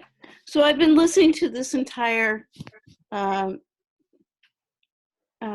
meeting, and the information and I just want to I don't have anything particularly to say for tonight's meeting in terms of how to create the budget for the school board, but I just want to say that I'm listening. I've been listening to council, I'm not very savvy with all this technology, but I just want to say that I think that the school board as a whole is taking everything very seriously into advisement. And it's a really tough decision. I can see on the city side, it's also a tough decision. And I just wanted to say that I am listening and I'm thinking, and on Wednesday night will be a really hard decision for all of us. So thank you. Thank you, School Board Member Johnston. Any other questions or comments from school board members? I see no hands raised. I see no chat. No hands raised. Okay, I'm going to ask the counselors, are there any council questions for the superintendent or the school board, or general comments about the school budget? Please raise your hand and I'll be calling on you. Counselor Johnston. Thank you. I just wanted to clarify that if the number that we have in the mill rate calculator for the school's mill rate represents the current cut of $1 million or so, correct? Yes, that's correct. It's the first round of $1,046,000. That is represented in the mill rate calculation from Clements. Yeah. Has there been any consideration to how we're going to fund this deficit that you all have? Well, that's a great point, Nate. The concern I have with this reduction as well as additional reductions is there's any type of savings we usually have. It has to do with our TA student count, as well as any type of health. Usually we get the health care right on point as well, but essentially when we're reducing our contingency fund, our high school tuition costs, those are really our only saving potential as the year goes on. So if we're cutting that right down to essentially hoping that we're right on point, there will be no savings for next year. So our deficit look like at the end of this year, and I will be doing some more analysis. It's hard to see how much potential savings we may have for utility costs with the schools being closed and other areas of we're not paying. So we don't have certain invoices coming in now until school resumes, if it does resume. So we'll have a better idea as we go forward what the deficit will be. But if we do make these cuts from contingency tuition, there really is no additional room in our budget. So short of the answer is no. I don't know how we're going to come up with our deficit at this point. There's definitely no room to budget additional funds to make up that, since we are looking to reduce more currently. Does that make sense? Did I answer your question, Nate? Yes, you did. Can we legally roll into the next year with a deficit? Yeah, actually, in theory, when we were in the RSU, we had a well over $1 million deficit for almost 5 years. So, right. Yeah, we can. It obviously, we talked about this in September and December when we had our meetings before. Just essentially the way the reductions of that $1.1 million rolled out this year, we're going to be overspending certain of our budget categories. Like, for example, the other instruction, where I kind of pointed out it's only summer school, before and after school, and all of our sports. We had to cut $137,000 from that cost center. That's basically the whole programming. So there's definitely going to be areas that we will overrun. Our auditors will obviously, they made mention of it last time, and I kind of voiced that in September. So we can do it. It's definitely frowned upon, but it will end up happening this year. Yes. All right. Thank you, Jason. And I think in addition to, just really quickly, if we do get extra money this year through the 279, it'll be for next year. But however, whatever we run in a deficit, our goal is to pay it off for the following year. So that's kind of things, and we haven't done the analysis like Jason said. So there's a lot of different areas there. Thank you, Superintendent DePatsy. I've deferred to School Board Member Marsden, who has his hand raised. School Board Member Marsden. Thank you.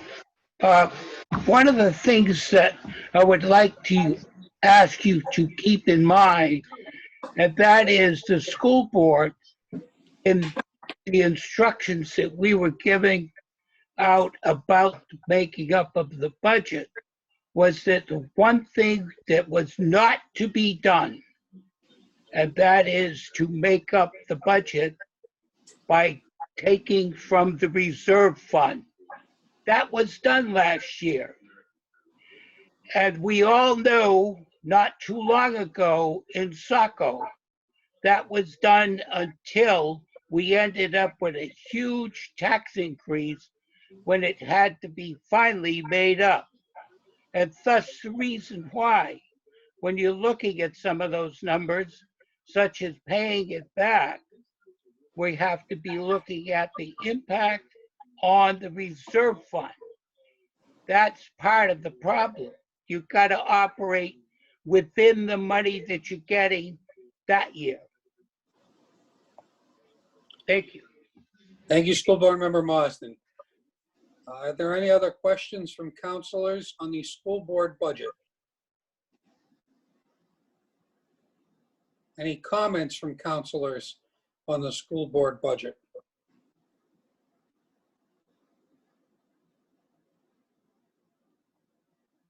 Okay, seeing no comments, so that the school board has some direction for Wednesday, is everyone okay with the current school budget as it is? Or in favor of the proposed first round of cuts, or in favor of the proposed second round of cuts? Councilor Minthorn has his hand raised. We'll start with him. I think we are going into an area unknown like we have never been in the 4 years I've been on council. And I think we all need to look at every way, every nook, every cranny to find how low can we go and manage the pain that it creates. Because, you know, if this goes on for another few months or into the summer and through the summer into the fall, and then we see a bump in the fall where we hit another peak with the fall flu season, there may not be a lot of revenue coming from the state, from the feds, from anything. And we're going to have to be prepared to make those hard decisions. And the more we make on the front end, the less pain we have on the back end. So I think we need to give some very strong consideration to seeing how far we can actually tighten our belts.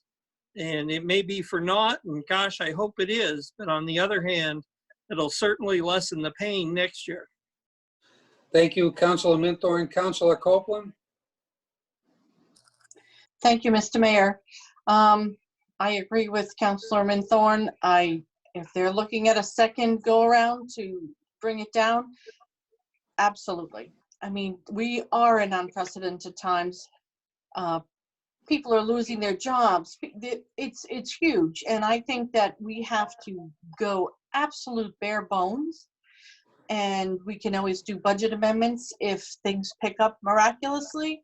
But we're in for hard times, and there are a lot of people who are already on the edge. And I really think that we have to go as low as we possibly can, like almost below maintenance level. I mean, I hate to think of it, but and I do think that reserve funds are in the target. I mean, that this is what it's for. This is a pandemic. It is an economic catastrophe, and no punches hold. So I think we need to do whatever we can do to make it the most bare bones budget ever. Thank you. Thank you, Councilor Copeland.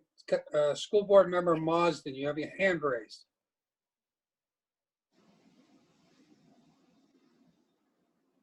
I muted myself. I'm sorry. One of the things that I would also like to bring up in this connection of the last couple of comments that have been made, one of the things that we've started talking about amongst the school board is that the only time that we, all of us, look at the budget and what you're going to do about it is now. And then next year, in March, you look at it again. The problem is things are changing rapidly these days. We're doing education in a different way altogether. We're doing the education that has to deal with issues that are very different from what they were just 2 years ago. Never mind 10 years ago. And what needs to happen as a result of that is that one of the things the school board and the administrators have to do is to look at the way in which we are operating on a continuing basis throughout the year. And as we find things, we apply them then. You don't wait until the next cycle, which is already changed from whatever it was that you were looking at before. And I would suggest that to go along with what Lynn's talking about, we are going to have to take a second look at this a few weeks from now, a few months from now, and throughout the year. That's the only way you can address it. Can't do it once a year and say, give us the cheapest thing you can get. That doesn't work. Thank you. Thank you, School Board Member Marsden.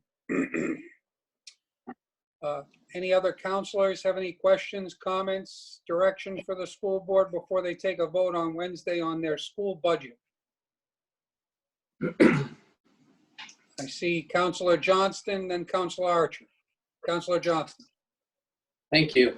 I mean, I would like to agree with the previous counselors that have spoke on this issue. I had concerns prior to this pandemic, and now with it in place, I have extreme concerns. I think over the years on both sides, on both the city and the school sides, we've had what appears to be, to me anyway, a habit of adding RADs, as we called them in the past, and not really realizing at the time what the impact was until the following year. I look at the last 2 years of the school budget, and that's what I've seen. You have school board that has moved forward with the initiatives, right or wrong, that's not for me to decide. But the next year, all of a sudden, they look at the increase in staffing, and that's where we're at today with the large increase year after year. Again, I've always said that I'm not going to tell you how to make your cuts. I appreciate that the school board has certainly taken all that into account this year, and has, from what I've seen, I've attended most of these meetings. They're definitely doing their due diligence on it, and I'm whatever they ultimately support, they'll have my support of. But I do encourage them to continue to look at cuts. Thank you. Thank you, Counselor Johnston. Counselor Archer. Yes, it's more of a comment. I just, as the school board is discussing on Wednesday, I just ask that when we look at revenue, that we just be very conservative on what we get, because a lot of times revenue drives how we spend. So the most conservative you can be with any type of revenue streams would definitely help. And the second part, another part of the comment, I just want to thank to the school board, to Superintendent DePatsy, with all the great work that the schools have done, to your staff as well. Superintendent DePatsy, this has been an interesting time, as I'd like to say.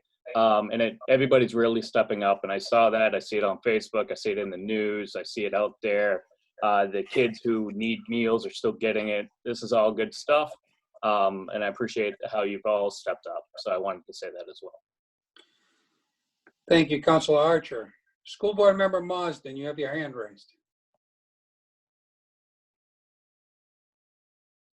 I'm really not trying to monopolize this. But as you're making comments, things keep coming up to mind. One of the things is advantage to doing the type of thing I'm talking about. At that point, you'll be talking about dealing with the numbers that you really have in terms of revenue. One of the things that's difficult at this point in time, we don't know exactly how much money we're going to get from the state. We aren't going to know until later. And thus you are sitting there, as a military commander told me one time, you're planning a party. You don't know where it's going to be. You don't know how big it's going to be. You don't know even what the party's for. But you got to have it. And that's one of the problems that we have when we don't have some of the necessary ingredients known until after you've established what you're going to be doing.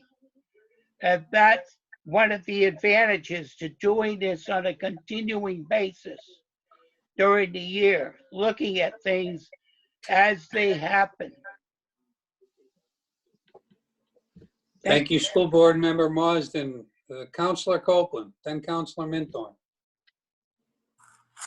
Well, I just wanted to point out and remind our constituency and each other, I guess, that we are bound by our charter and required by state law to do things in a certain way and have our budget together. And unfortunately, and it is kind of ridiculous that we don't find out about our revenue until we're done, until it's all over. And you know, we don't get the numbers until, what is it, October or something like that, or way past our budget time. And we have to make decisions based on the information that we have. We have no other choice. Thank you, Councilor Copeland. Councilor Minthorn. I was just going to put it in a little slightly different context, that this is like having a long legislative session year where we know nothing until June. And here we really don't have a clue what's going to happen June, July, August, whatever. I mean, it's all into the unknown. And instead of the normal short session where we have a pretty comfortable position that we're all in going into budget, this year isn't going to be that way. And I think it has the downside potential, as we're seeing with the stock market, to hurt us in a lot of ways for the remainder of the year. Thank you. Thank you, Councilor Minthorn. School Board Member Marsden, you have your hand raised again.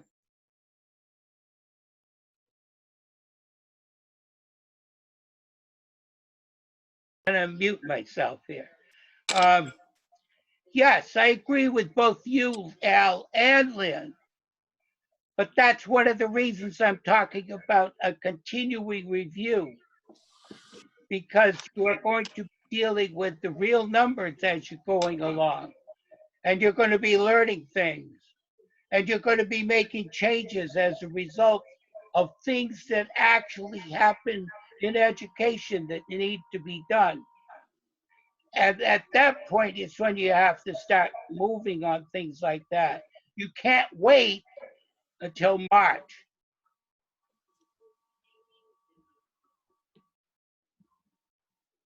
Thank you, School Board Member Marsden. I see the Superintendent Tapazzi's hand is raised. Yeah, so the only thing I want, I think this is all great information. Thank you. I think the school board needs this input. One of the things, obviously, I'm a superintendent of schools. My first duty is to children. I really want the city council and the school board to think that most of these kids are going to be out of school for 5 months. What that means is they're not getting direct instruction at all. The ramifications of that, just like the ramifications of money, is going to be huge. So I understand we need to keep the budget low, but I need to have a staff that is going to be providing extra direct instruction. I've got probably an increased special ed referral rate going to go through the roof, because we're going to move on unless the commissioner tells us we're all staying in place. that means the senior's going to do another year. I don't think so. So I think all the kids are going to be moving up. I just keep that in consideration. I know it's a lot about money and the politics of things, but again, we're here really for children. So, and I'll remind the school board when we talk about that. I think it's an important thing to think about because there's all these other things that are going to come into place that we don't know about, like Al said. Thanks. Thank you, Superintendent DePatsy. Any other counselor comments or questions around the school board budget? Seeing no hands are raised. I'll ask the school board chair, Art, do you feel that you have some direction? Make sure you unmute, Art. Okay. Okay. I have some directions on what to go with the council. I mean, with the school board, but I can't answer for them. And I don't know which way they're going. I'm not campaigning them one way or another. I suggested that we make some more cuts at the last meeting. You were there. And it just amazes me that the council says we have to be careful because we don't know what's coming ahead. And I realize that. However, the council didn't hold back when they bought a teen center with all that money and spent or gonna spend on their budget to remodel a place. And we can't even fix that school. Thank you. Thank you, School Board Chair Tart. Any other comments? Moving on to the city budget. Any counselor questions on the city budget?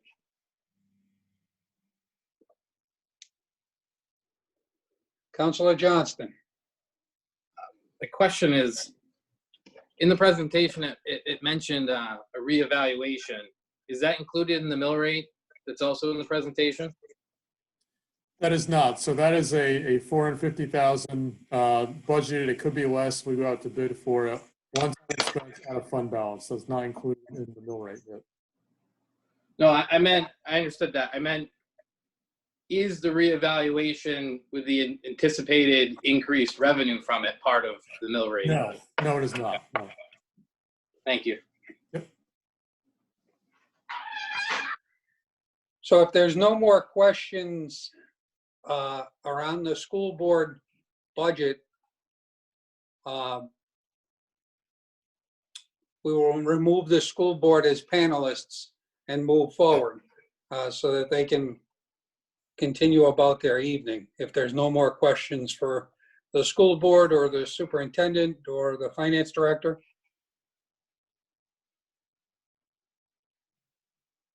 Councilor Johnston? I'll have questions for the finance director. The city finance director, not the school. Yeah. If there's no questions for the school at this point, I'll ask communications to remove the school board as panelists and the superintendent. And then Councilor Copeland, defer to you for questions to the finance director, Glennis Salas. Thanks, school folks. Thank you. Thank you, Mr. Mayor. Thank you, Glennis, for your presentation. We're obviously not in our normal spot where we have things that we could highlight, and I'm kind of at a little table here, so I'm just gonna go perhaps not in the perfect order here, but I just have a couple of questions flagged. First was the like Councilor Johnston brought up, the revaluation. Where are we? I know we're supposed to be like between 93% or 91%, something like that. Where are we, and why do we need to do this? I think this is, and I'm just speaking about the catastrophic pandemic that we're in, and that people are not going to be looking forward to having their taxes raised, valuation or not. So I'm just wondering where we are right now. Councilor Copeland, I think one of the things that wasn't pointed out that I had a question about, and that I think Finance Director Salas can actually reaffirm. But the last reval for the entire city wasn't done, or hasn't been done since 2005. Okay. So with that, the current rate you can find, it's actually online, and I think it is 91%, which when you get the 7% variation, you get up to 98%, which is why or it might be 92 and 99, but that's why your homestead exemption was a couple $100 short in this year. That's the reason why, is because it's based on that taking the mill rate times that 99%, and that's how you get to that. And that's why your homestead exemption was short and the veterans exemption is short. But with that, I'll defer to the finance director, Glennis Salas, but I did want to leave that information out there. Well, Glennis, I know not just, I know there are other implications for the valuation. I mean, there's statutory limits and so forth. That's what I'm asking about.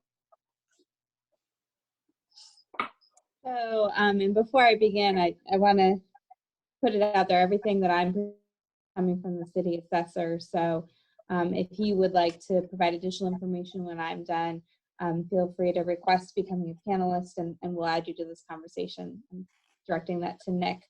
My understanding is that where we are tracking as of the April 1st deadline for valuations for the fiscal year 2021 budget was looking at about 84% ratio to the state. So last year, I believe we were at 90%, and as a max, we can only go up 9 points. So then we were at 99% to the state, which is why the homestead reimbursements or the homestead exemption was cut a little bit. And we were looking to dip below 90%. The number we were kind of throwing around was 84%. There's a little bit of a lag because I believe the state takes sales numbers from 1 to 2 years back. And so we will be challenged with being low to the state ratio, even if there is a market adjustment due to what's going on in the economic climate, simply because those valuation numbers will still be from a very hot real estate market from last year. And yes, my information is the same as Mayor Doyle's. The last reval was in and about 2005. We have had statistical adjustments and updates since then, but that was the other reason that we were looking to potentially embark on a reval in this coming fiscal year to try and get everything leveled. And it's possible, as we look at the numbers for existing property values, there may still be a benefit simply because we would be rebalancing where we're pulling valuations from. I believe in Scarborough, when they did their revaluation, the tax rate actually was able to drop for everyone because they were brought up to 100%.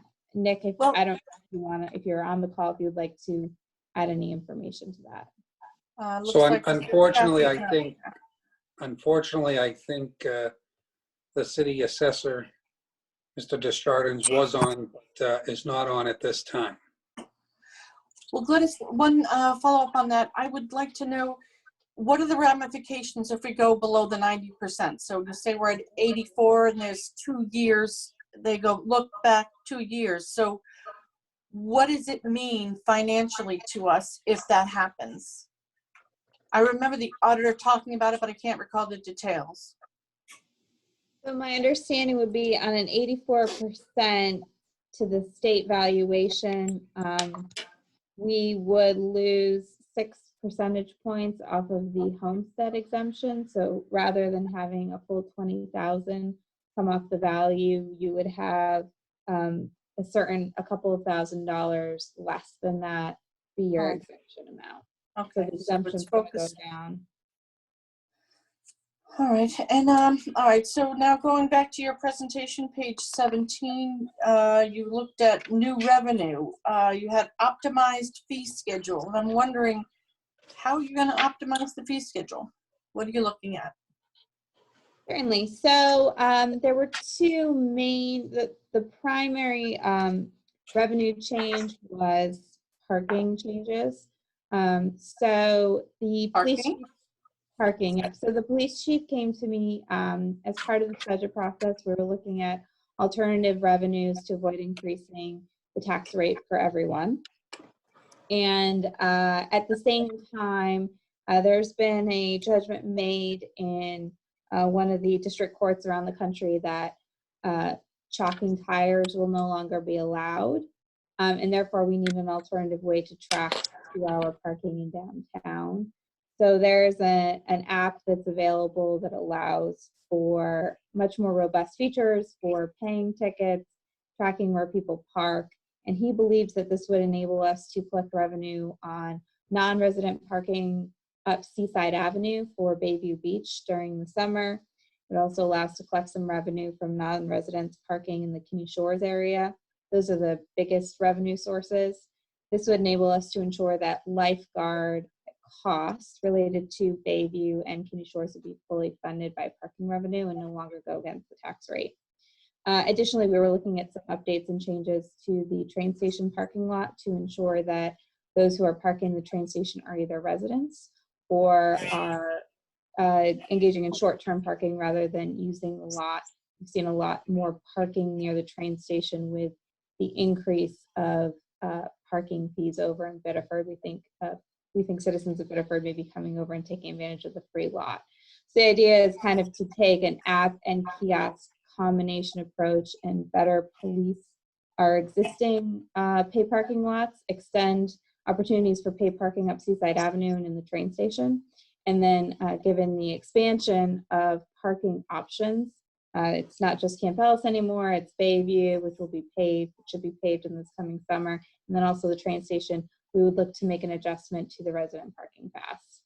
And I will have a much more detailed presentation with all the logistics related to that for the April 6th presentation. And I mean, fees, it comes down to a balancing act of does the council wish to sort of more closely target specific services with a revenue stream, or put the cost of offering those services more against the tax base as a whole. And that's certainly a philosophical conversation for us to engage with throughout this budget process. I certainly appreciate that, but I will ask to go in the weeds just a little bit because you mentioned Seaside. So I know that my inbox is going to fill up rather quickly on this. Can you give me just a little bit of what's that all about?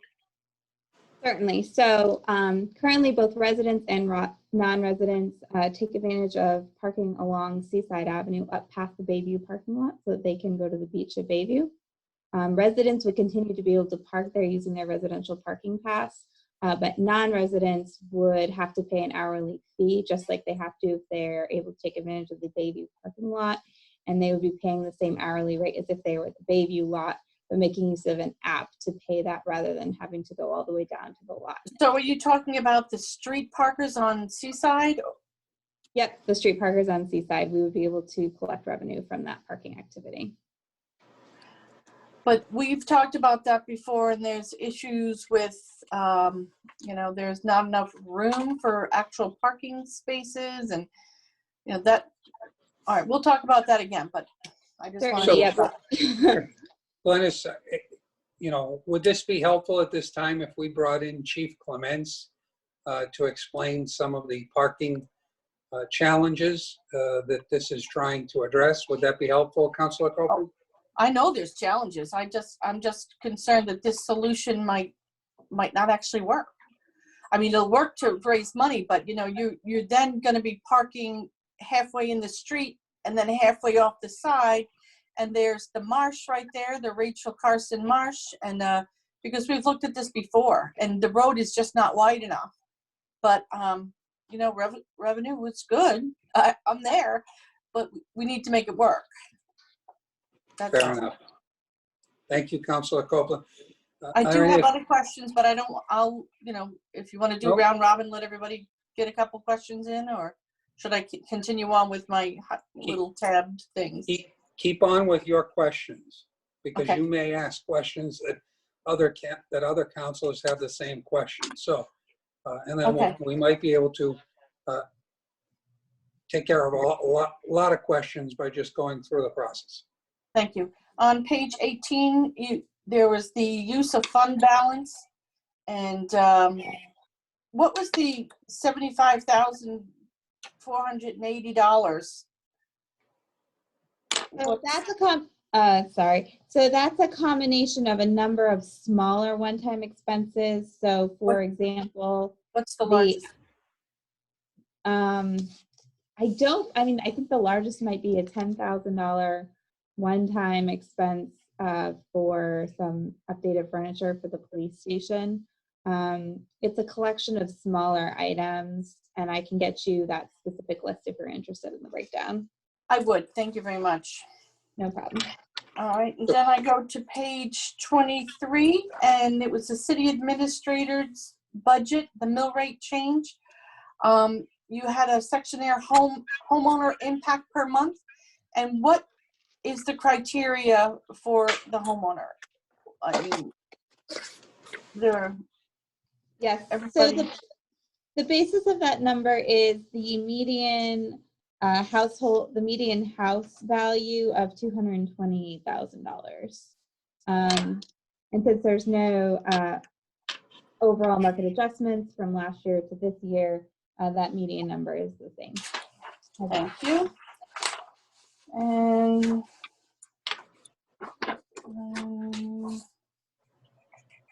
that was the last tab that I had. Thank you very much.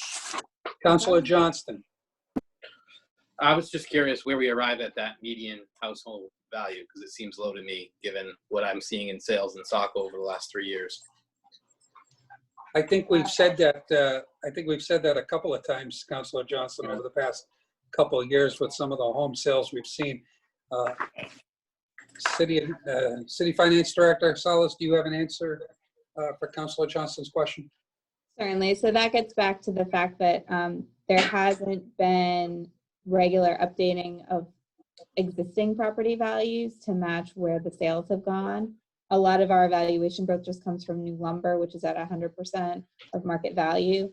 But the older properties that haven't turned over haven't been looked at as thoroughly. That's why we had initially recommended a reval for fiscal year 2021. So that number, it was adjusted up a little. I think it was 218 for the fiscal year 2019 budget process, and now it's 228. The other thing is it does factor in, I believe it factors in values for trailers, which could be significantly below what you would see for a single family home. So that kind of that skews the numbers a little bit. Thank you very much. Any other questions from councilors?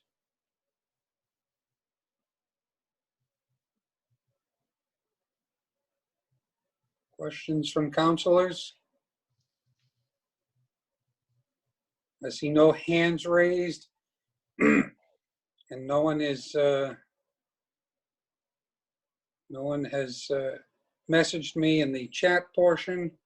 So if there's no other questions from councilors, I'd like to thank City Administrator Kainrath, City Finance Director Glennis Salas, City Communications Director Emily Roy, City Communications Coordinator. Programmer Andrew Dickinson. I'd like to thank Superintendent DePatsy, School Finance Director Jason DiDonato, School Board Chair and School Board members for all the hard work in today's meeting and these presentations. You've all done a great job. Thank you very much. And with that, if there's no other questions, we will move on to the next portion of the council meeting. And that is Article 11, which is the administrative update. And I defer to you, City Administrator Brian Kainrath. Thank you, Mr. Mayor. I'd first like to, after consulting with the mayor the last couple of days here, we have decided to extend the closure of city facilities through April 27th. This mirrors what the school department is doing. It also falls in line with what's happening with the federal government and putting out guidelines through April 30th to social distance. So we're now going to be closed to the public, all city facilities through April 27th, reevaluate at that time. As for my updates, we have City Hall hours adjusted for official business from 9 a.m. to 4 p.m.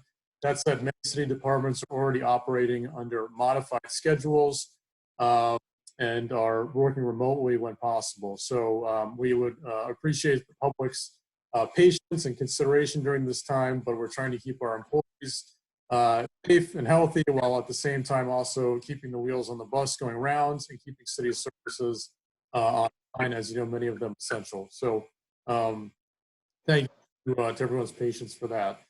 And also, my next topic in the report was of the same nature. We are dealing with this pandemic. It is ongoing.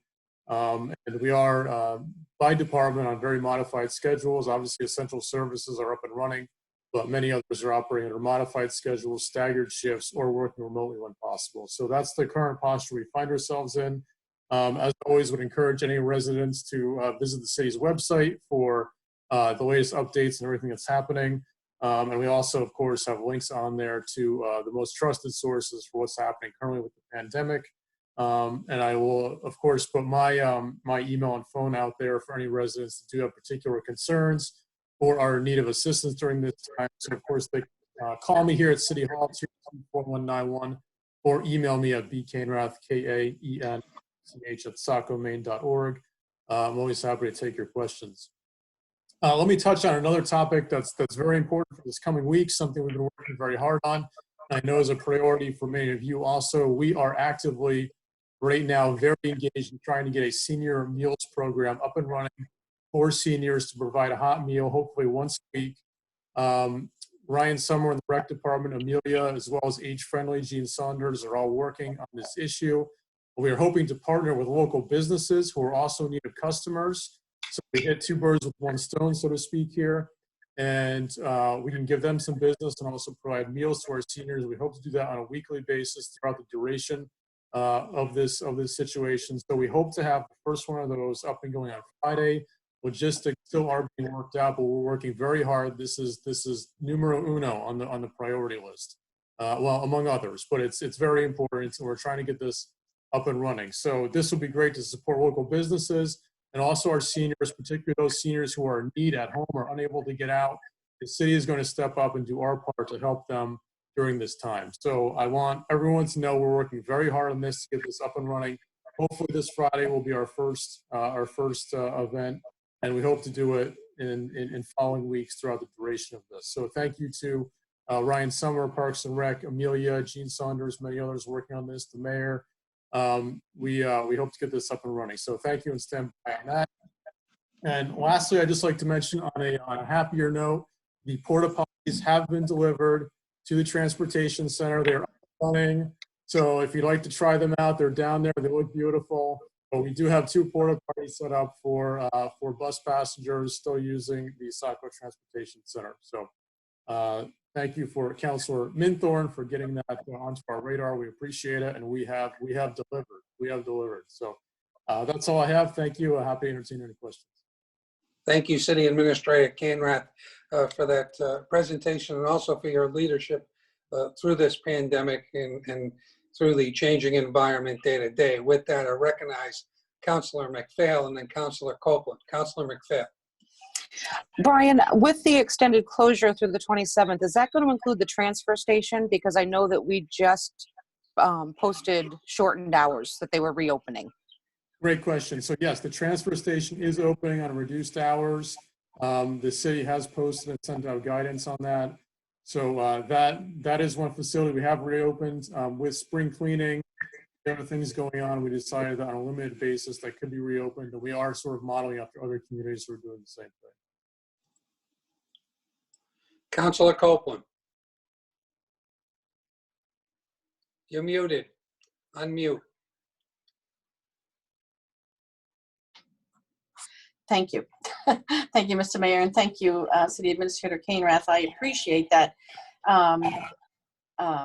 I forget what you said, primo uno or whatever the numero uno.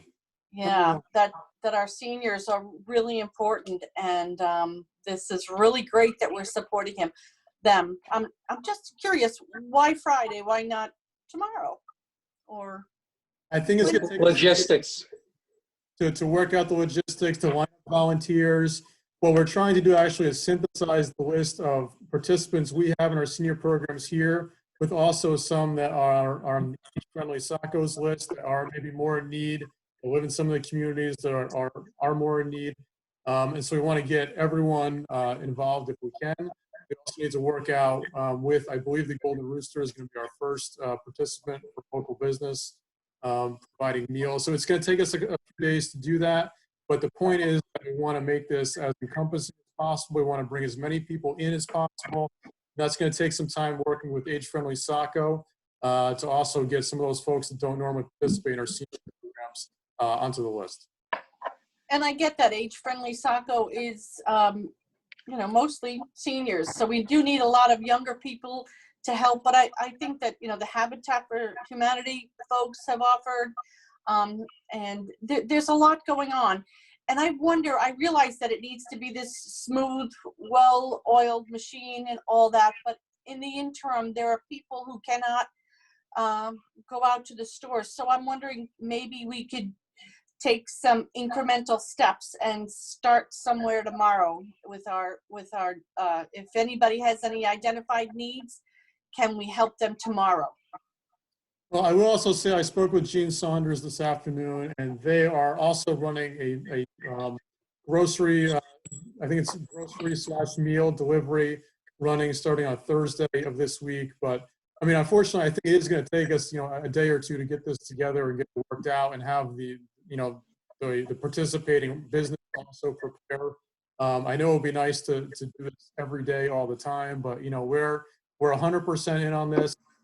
It's going to take us a few days, but I talked to Gene this afternoon, and they are getting something out hopefully on Thursday on their end also. Thank you very much. Any other questions for City Administrator Canrath? Seeing none, we will move on to item 12, council discussion and comment. Councilor Minthorn. Thank you, Mayor. Just to continue this conversation a little bit further, I know Age-Friendly SACO is in the process of organizing some food pantry items and those kinds of things to be stored at the community center to hopefully fulfill the needs of the seniors or disabled individuals that kind of fall in the crack where they can't get to the grocery store. They're maybe not qualifying for HUD's food boxes yet. They're not qualifying for Meals on Wheels, and they need that resource. And Age-Friendly is prepared to be that resource. They've made some strategic funding changes. They actually wrote a grant and got several $1,000s from AARP Maine to help fund it. So there's a lot going on that way. And if the city and Age-Friendly SACO and others can all get together, we should be able to carry our seniors right through to the end of this without any issue. Thank you. Thank you, Councilor Minthorn. Any other council discussion and comment? Seeing no council discussion and comment. Moving on, is there a motion to under Sorry, Mr. Mayor. item My hand 10? went up. Is there a motion under item 10 to enter into executives? Oh, Councilor Archer. You're muted, Marshall. There we go. Perfect. This is to the city. As you know, many of our citizens are in dire times, losing their jobs, things like that. Is it possible for the city to look into any type of remedies or relief for any of our delayed taxpayers that our taxes have already been due, I believe, or about to be due? See if there's any options that we can provide. Thinking of maybe waiving the interest for a certain period of time or something like that to allow for our taxpayers to give a little bit of relief when we can. I'll just respond to that briefly. Yes, our tax due date has just passed. We can waive the interest charges. That's something we can do. Similar to what we did earlier this evening with the credit card fees on the registrations, another fee we could waive and help some people out. Okay, thank you. Councilor Johnston. Thank you. I was curious. I mean, we spoke about parking fees earlier, but it was brought to my attention earlier this week that some communities have actually suspended giving parking tickets in light of this pandemic. And so I would like to throw that out there as a possibility for the city of Saco. So, Councilor Johnson, I can actually answer that. I spoke to Chief Clements, and that has already been done. Thank you. I believe City Finance Director Salas has her hand raised.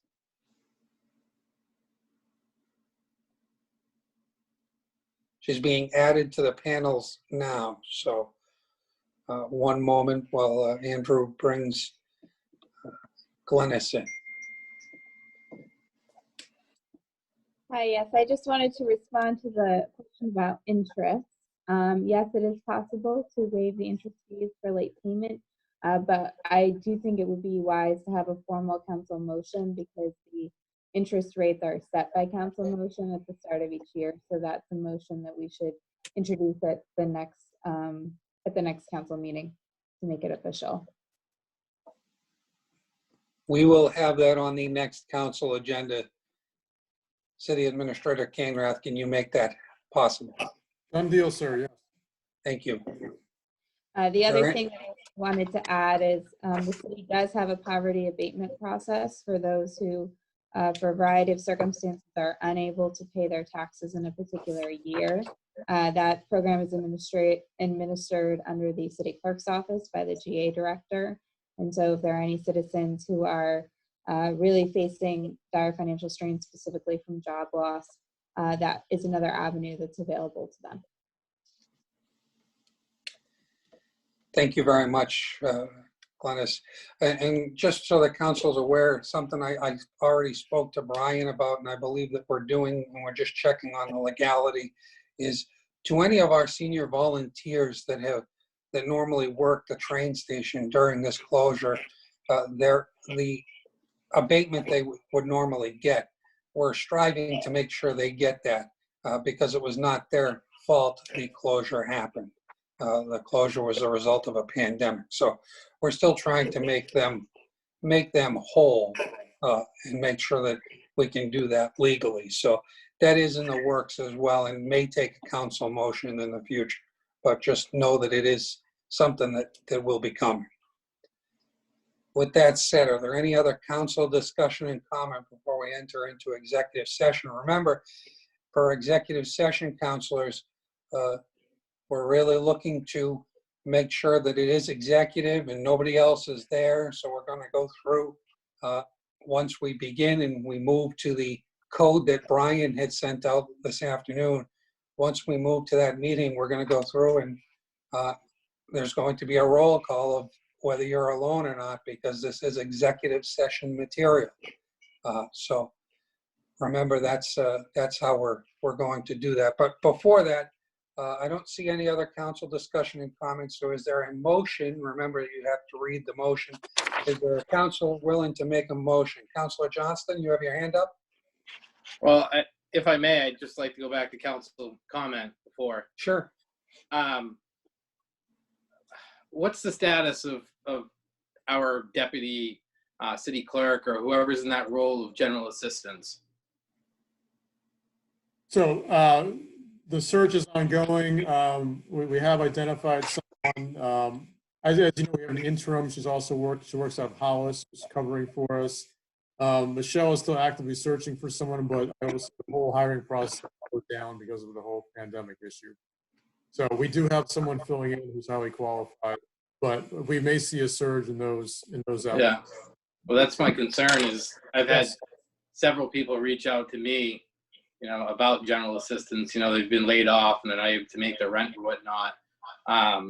So I just want to make sure we have adequate staffing there, because what's been relayed to me is that it would appear as though that there isn't. I don't really know the details of that, but either they're not getting immediate responses or something similar to that. So I just wanted to make sure we do have someone staffed that can handle it, that knows how to actually perform the role of general assistant. Yes, and I'll just say I did have this conversation with news just the other day about we may see a surge in applicants, and we need to be prepared for it. So we're on it. Do you think we have sufficient funds from the previous budget cycle? Because I know through the years we've kind of reduced it since coming out of the recession, where it was at its all-time high. So I think we are going to see a significant surge. So Yeah, as you know, we have limited funds there, but perhaps if we start getting into it, we need to do a budget amendment maybe or something. We could examine that further down the road. All right, thank you. Are there any other counselors' discussion or comment? Okay, moving on to agenda item 13, executive session. Councilor Minthorn, you'll make this motion? Yes, I will, Mayor. Be it ordered, the city council enter into executive session pursuant to MRSA Title I, Chapter 13, Subchapter 1, Section 4056A, Personnel Update, 6C, 351 North Street Proposal. Councilor Minthorn has made the motion. Is there a second to the motion? Second. Councilor Gunn, second. Any discussion on the motion?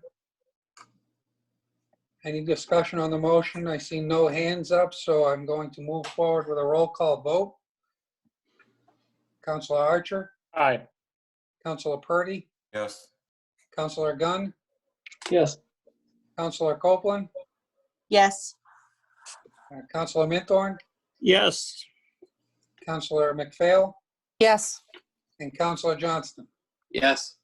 Our motion passes 7-0. We are going to go into executive session. So again, I'm going to ask you to go to the code that was offered from City Administrator Kainrath this afternoon, and that will be a private executive session meeting. And then we will return to this meeting to finish out the remainder of the council meeting. 3-minute Moving recess. over there, and then coming back. 3-minute recess, please. We will have a 3-minute recess to use the facilities. Thank you. Councilor Copeland, you have your hand raised. I You have do. a question? Do we leave this one and rejoin again later? Yes, So we leave. Okay, thank you. Yes. See you in 3. yes. Andrew will hold the meeting open while we're gone, and it'll have that SACO emblem and all the information about the meeting while we're in executive session. So the screen has just been shared, so you know what it is.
So I work at the Bay, which I'm familiar with. If you're not, the Bay is a really, really special nonprofit here in Lincoln that serves young people in our community by providing opportunities and resources revolving around music, skateboarding, and art. We've got a massive skate park, beautiful DIY music venue. Goldenrod just opened up the shop in there. And then I personally run our digital art lab, which is called Collective. Really special things happening, but unfortunately, due to COVID-19 situation that's going on, we closed our physical space a couple weeks ago, spreading the infection, spreading the virus. So we needed to find a new way to engage with our kids. We're a pretty resilient crew. We weren't gonna, as I was saying, we weren't gonna let the virus kind of prevent us from continuing to create these moments of impact for our kids. We are bringing all of our programs, skateboarding, art, music. We're bringing all of their lessons, challenges, and kind of just fun activities to engage with on. So I'll also. If that was too long, you didn't watch it. All you need to know is that the Bay is basically creating an online school revolving around music, skateboarding, and art. It's gonna be freaking dope. You should sign up.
All right, welcome back. Welcome back. We're just Archer, Councilor Archer. Don't see Councilor Archer yet. There There's he is. Archer. All right, we got 2, 4, 6, 8. All right, we're good.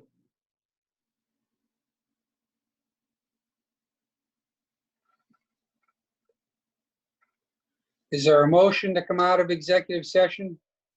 Yes, be it ordered, the city council exit executive session pursuant to MRSA Title I, Chapter 13, Subchapter 1, Section 4056A, Personnel Update, Section C, 351 North Street proposal. Second. Motion's been made by Councilor Minthorn, second by Councilor Archer. Any discussion? I check the participant window. No hands are raised, so roll call vote. Councilor Archer? Aye. Councilor Purdy? Yes. Councilor Gunn? Yes. Councilor Copeland? Yes. Councilor Minthorn? Yes. Councilor McPhail? Yes. Councilor Johnston? Yes. We are now out of executive session. Looking for item number 14, report from executive session. Is there a report? Councilor? Yes, there is, Mr. Mayor. On MRSA Title I, Chapter 13, Subchapter 1, 4056A, no report. 4056C, 351 North Street. I move that the city council authorize the city administrator to negotiate a purchase and sale agreement for the sale of 351 North Street, Saco, AKA the Public Works Facility and Land, in the amount of $2,300,000 with the company as presented during the city council executive sessions on March 16th, 2020 and March 30th, 2020. Second. Motion's been made by Councilor Minthorn, second by Councilor Archer. Any discussion? Checking the panelist, the participant window. I see no hands raised. If that's the case, we'll call for a roll call vote. Roll call vote, Councilor Archer? Aye. Councilor Purdy? Yes. Councilor Gunn? Yes. Councilor Copeland? Yes. Councilor Minthorn? Yes. Councilor McPhail? Yes. Councilor Johnston? No. Motion passes 6-0. Wait. 6-1. 6-1, sorry. It's getting a little late here. Moving on to